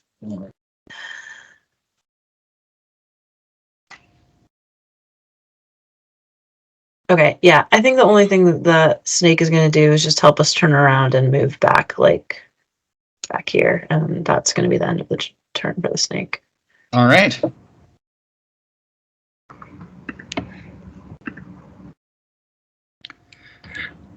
Floris is up. Go, Floris, go! Shoot it in the face. Yes, he is going to try to use his cannon. We believe in you, Floris.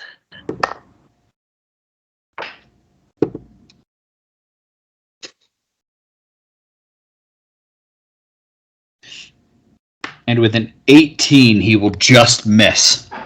Oh, Chorus.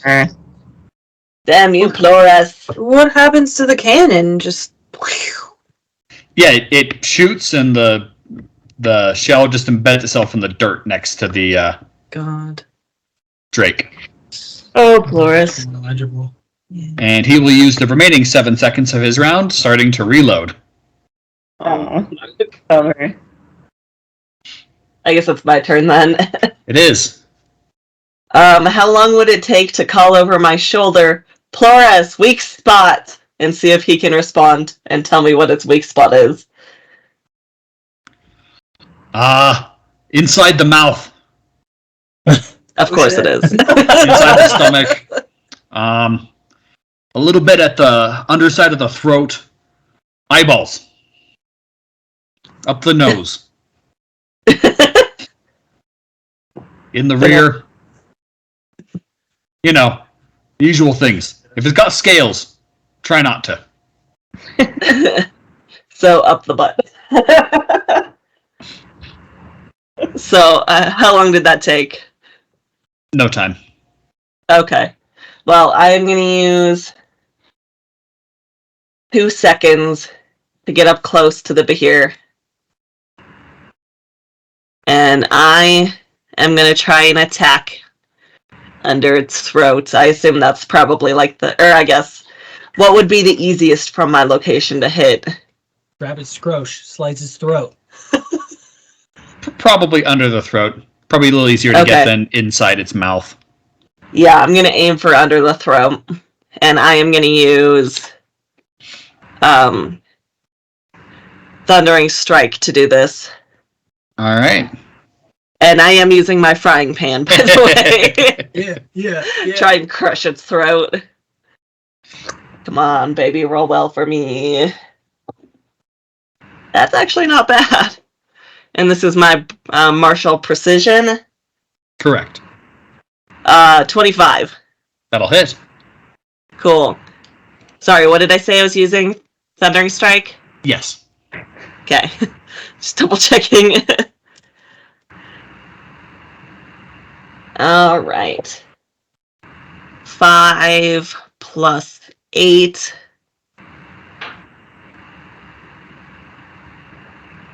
That's 13, right? Yes. And then I guess I'm going to use the extra 2 and deal an additional 1d4 plus 2 force damage since I'm using a legendary frying pan, because it would be dumb not to. Yeah.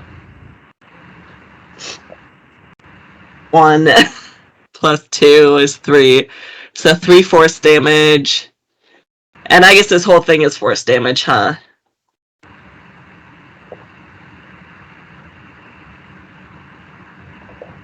So 16 plus the 9 of the frying pan.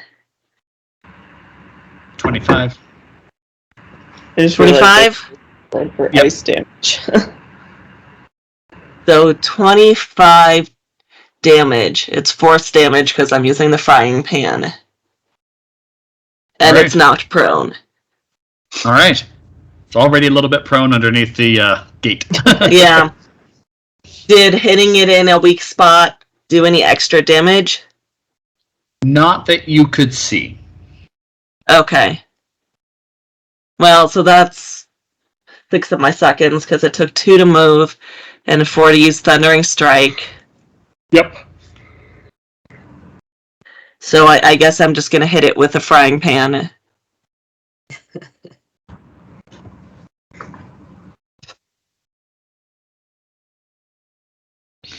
23. 23 will hit. Alright, so that does 9 plus 8. 17 force damage. Okay.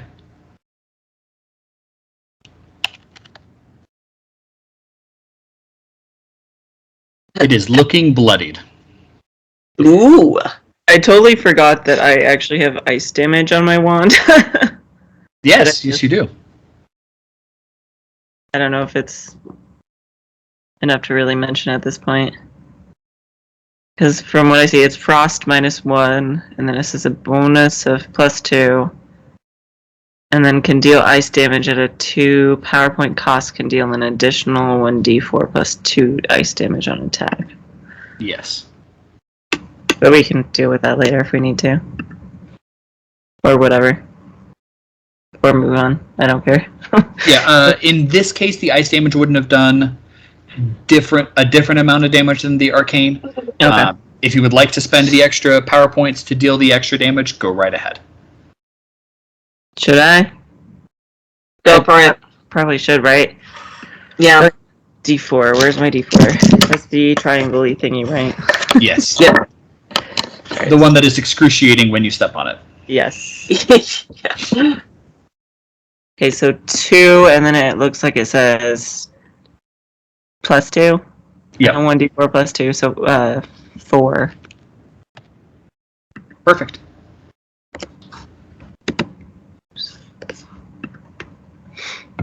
All right, Rowan, anything else from you? No, I believe that's all my seconds. All right. Top of the order, the Drake is up. Yep. Oh.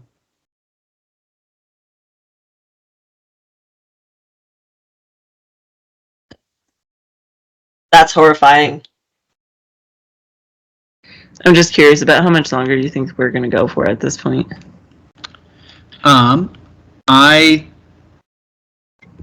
You guys might make it through just one more round, and then you might have finished it since it's at half health right now. Okay. If that works. Since it's starting to get kind of late. That's fine. Okay. Darn. Rude. Can't hit all 3 of you. I'm All right. here.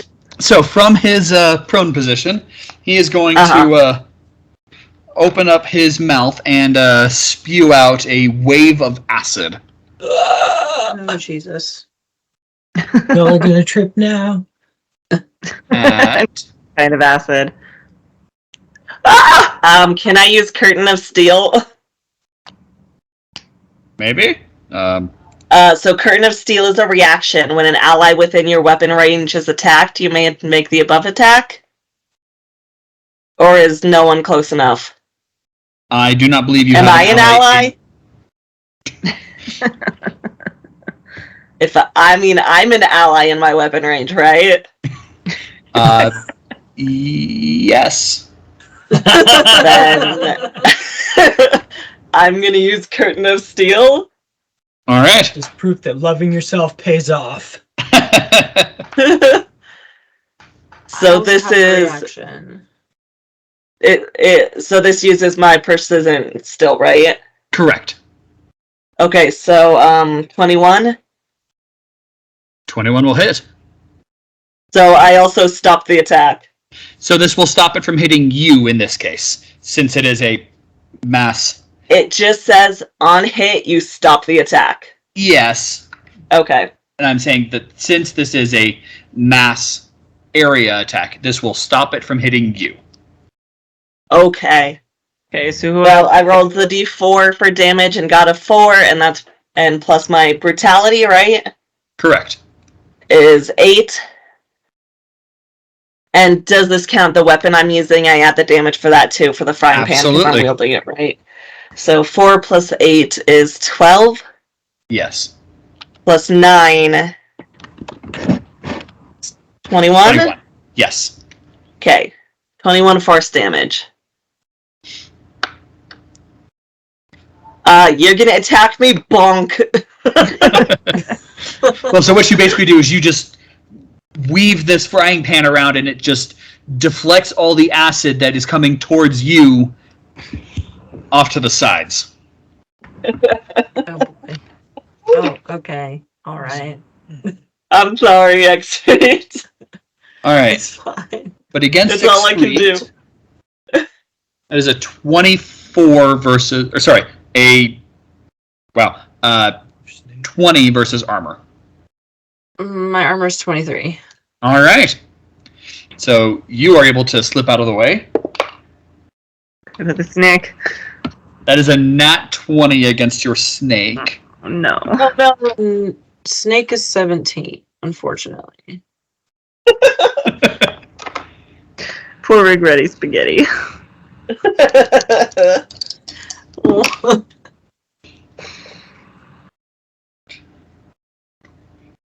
That is a 30 points of acid damage. Ouchie. Yeah,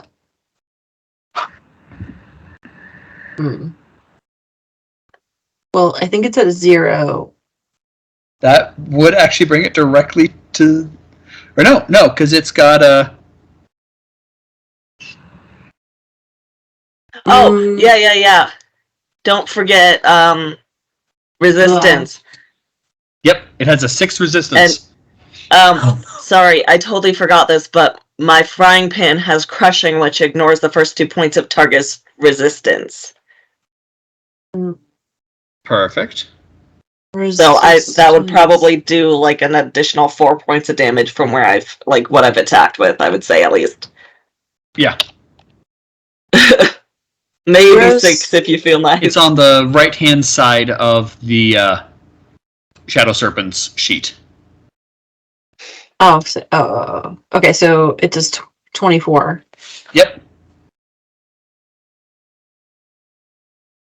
Okay. Or regretting You're spaghetti. still at 6. It's not So dead yet. Snake still has 6.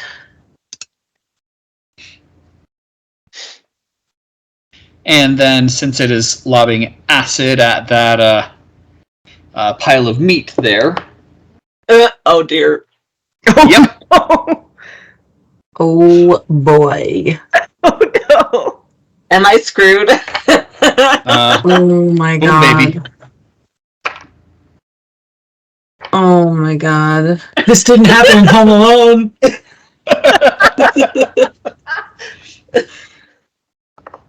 This is not what I planned.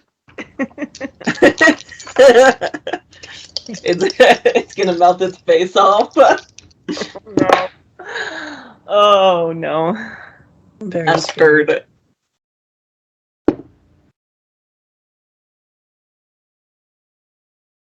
That is going to be 20 fire damage to you.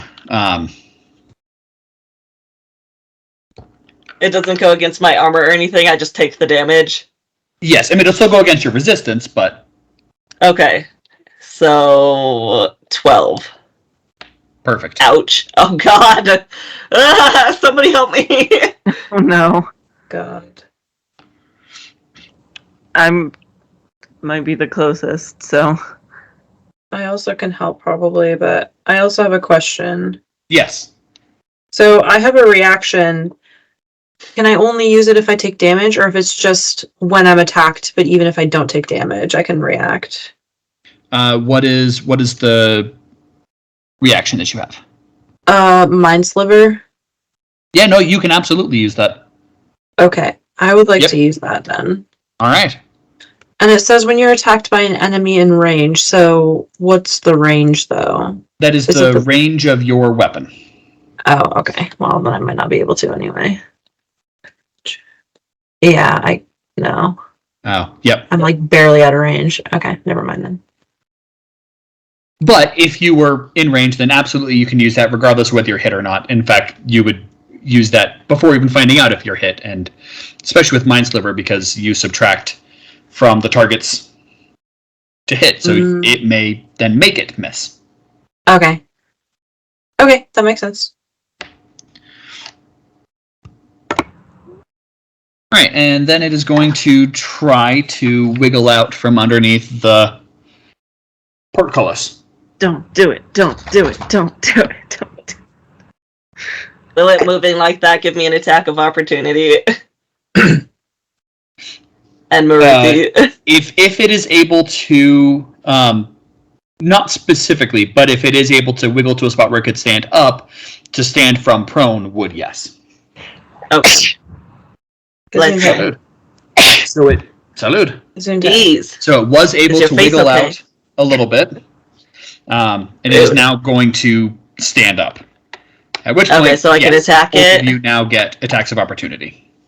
And that's just a basic attack, right? Correct. I'm gonna like that. Okay. Much better. River for you as well. 18. We add the to hit from our weapon, right? Yeah. Okay, I've been forgetting that this whole time. 27. 27 will hit, 18 will miss. Just. Okay, so 9 damage plus my brutality is 8, so 17. Force damage. Alrighty. Bad Drake slap. Backhand it. And that will end the Drake's turn. Because of you, I got exploded. Smack you with my frying pan. Treat, you are up. Okay.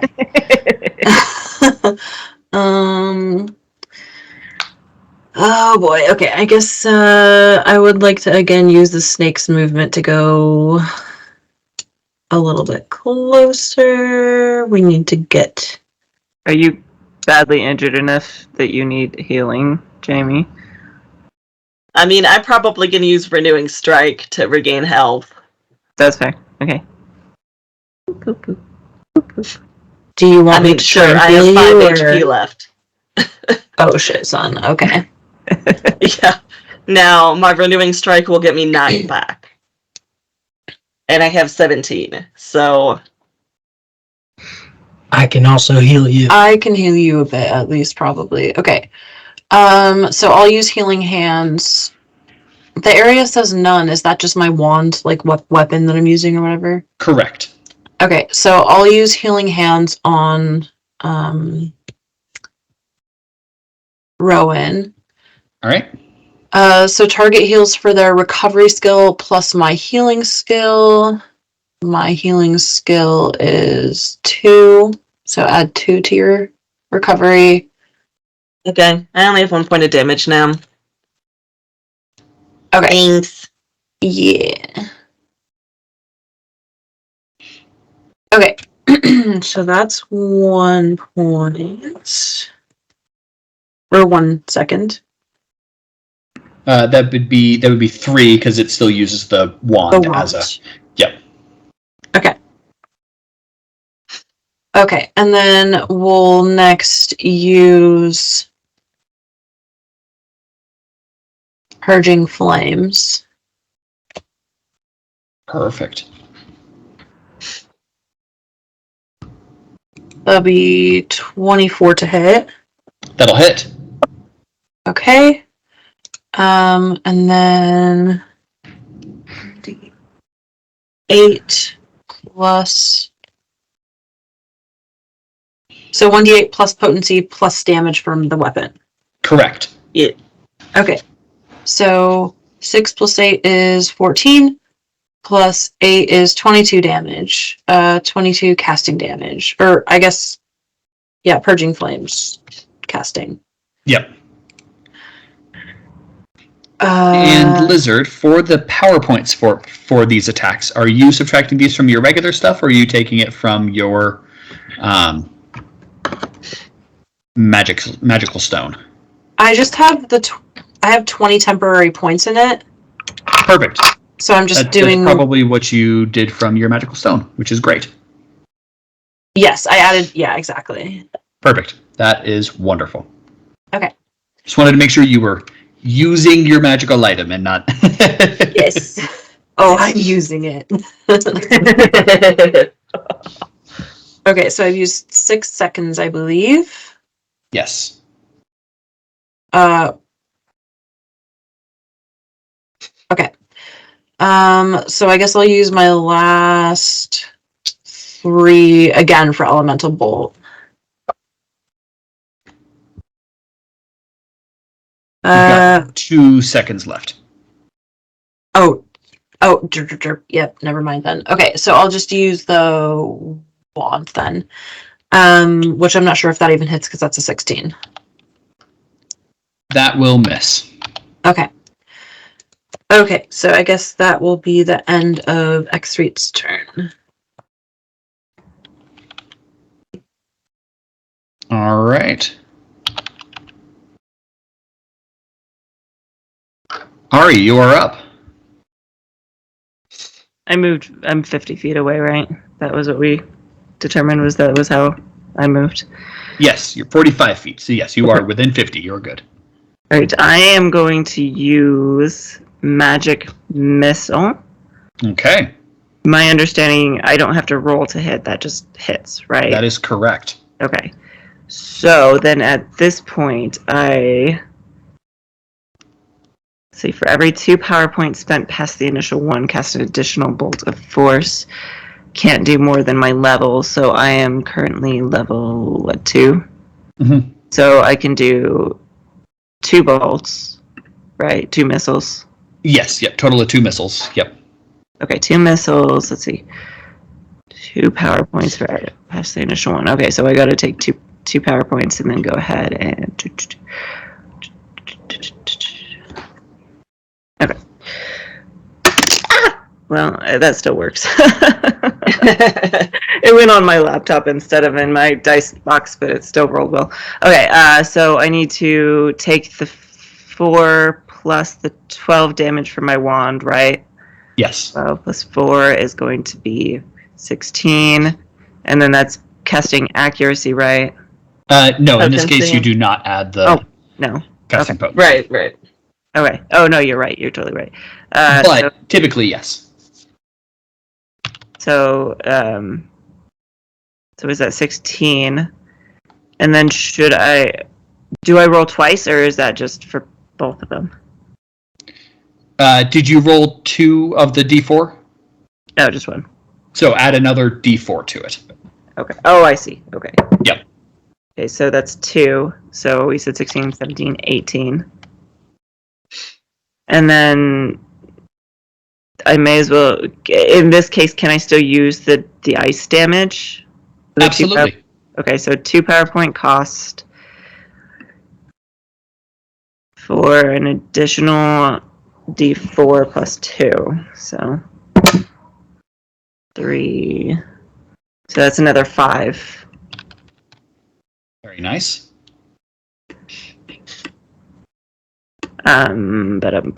So that took me what, like 3 turns, or 3 seconds? Yep, that's it. 3 seconds. Okay. Should I do it again? I'll do it again, I guess. Okay. All right. Oh, more time! One more time. Okay, so another magic missile.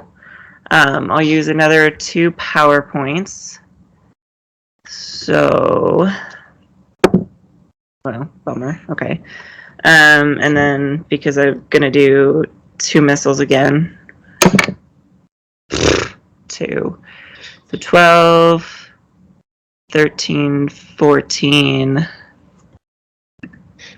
And then more ice damage.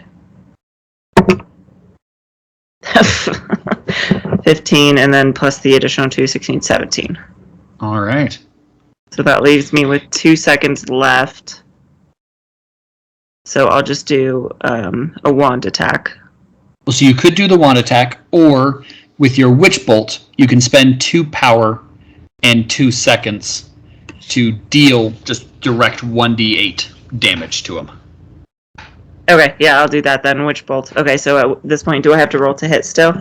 Nope, you don't need to roll to hit. Okay, That's the beauty of witch bolt, is once you hit the first time, you can keep doing it again and again. Okay, so you said a 1d8? Correct. Okay, so I roll my 1d8. Oh, that's a bummer. So it's 1, and then is that still the wand or the wand's damage? No, not in this case, because it ignores all resistances. It's just direct, unreducible damage. So that's a 1. All right. Hey, I mean, getting to bypass all resistances, even a 1 is Yeah, worthwhile. and I think that's it. I think that's All right.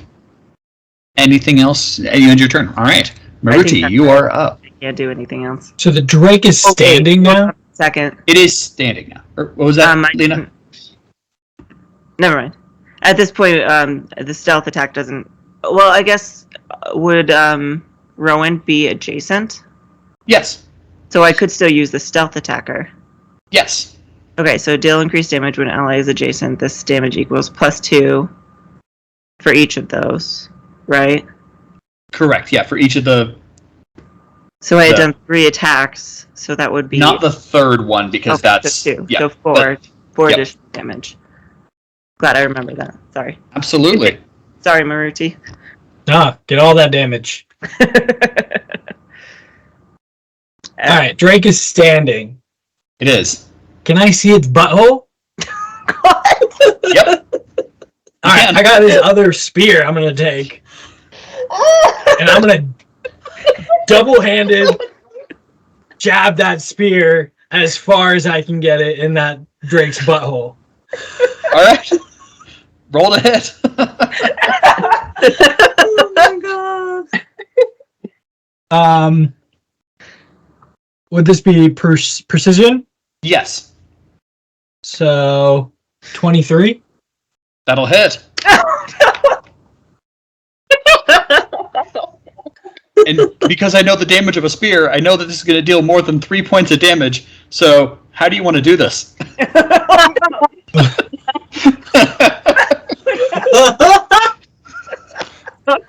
I think we might have traumatized Flores because, like, he didn't expect us to win at all, and you killed it by shoving a spear up its butthole. Oh my god.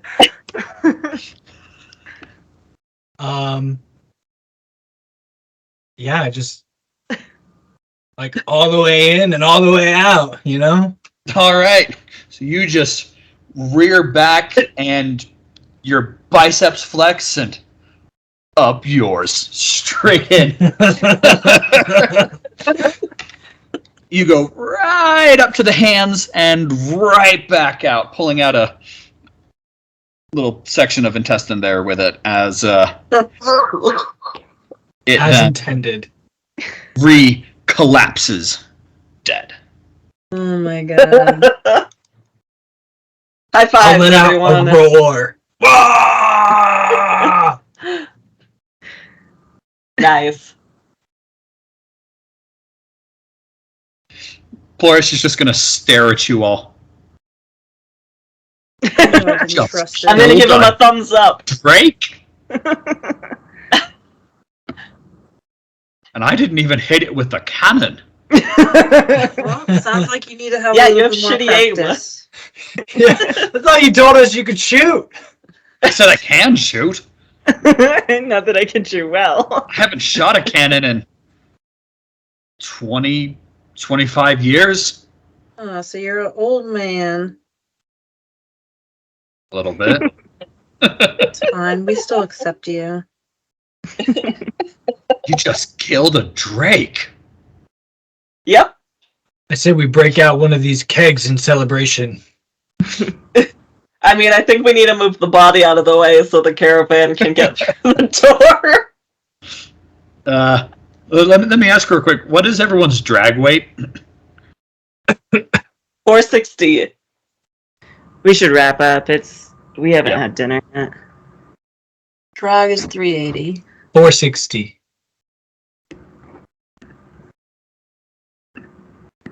Where's the drag weight? Top right. First page up near the top. Okay. 420. Okay. You all grab hold and try to pull and are unable to.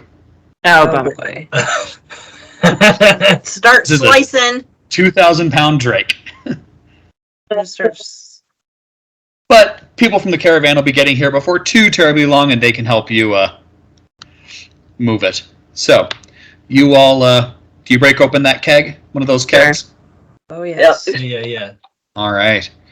You break open one of those kegs and toast yourselves to a job well done.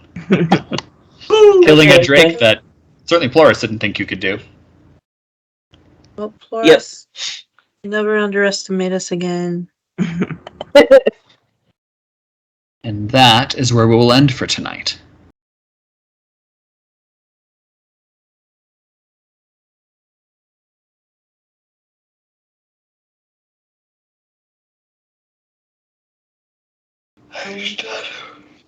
So, go for it. Oh, look, there's a dog. There's a dog. That's actually hysterical that she came over and it just right in Lena's spot. Hi, Ori.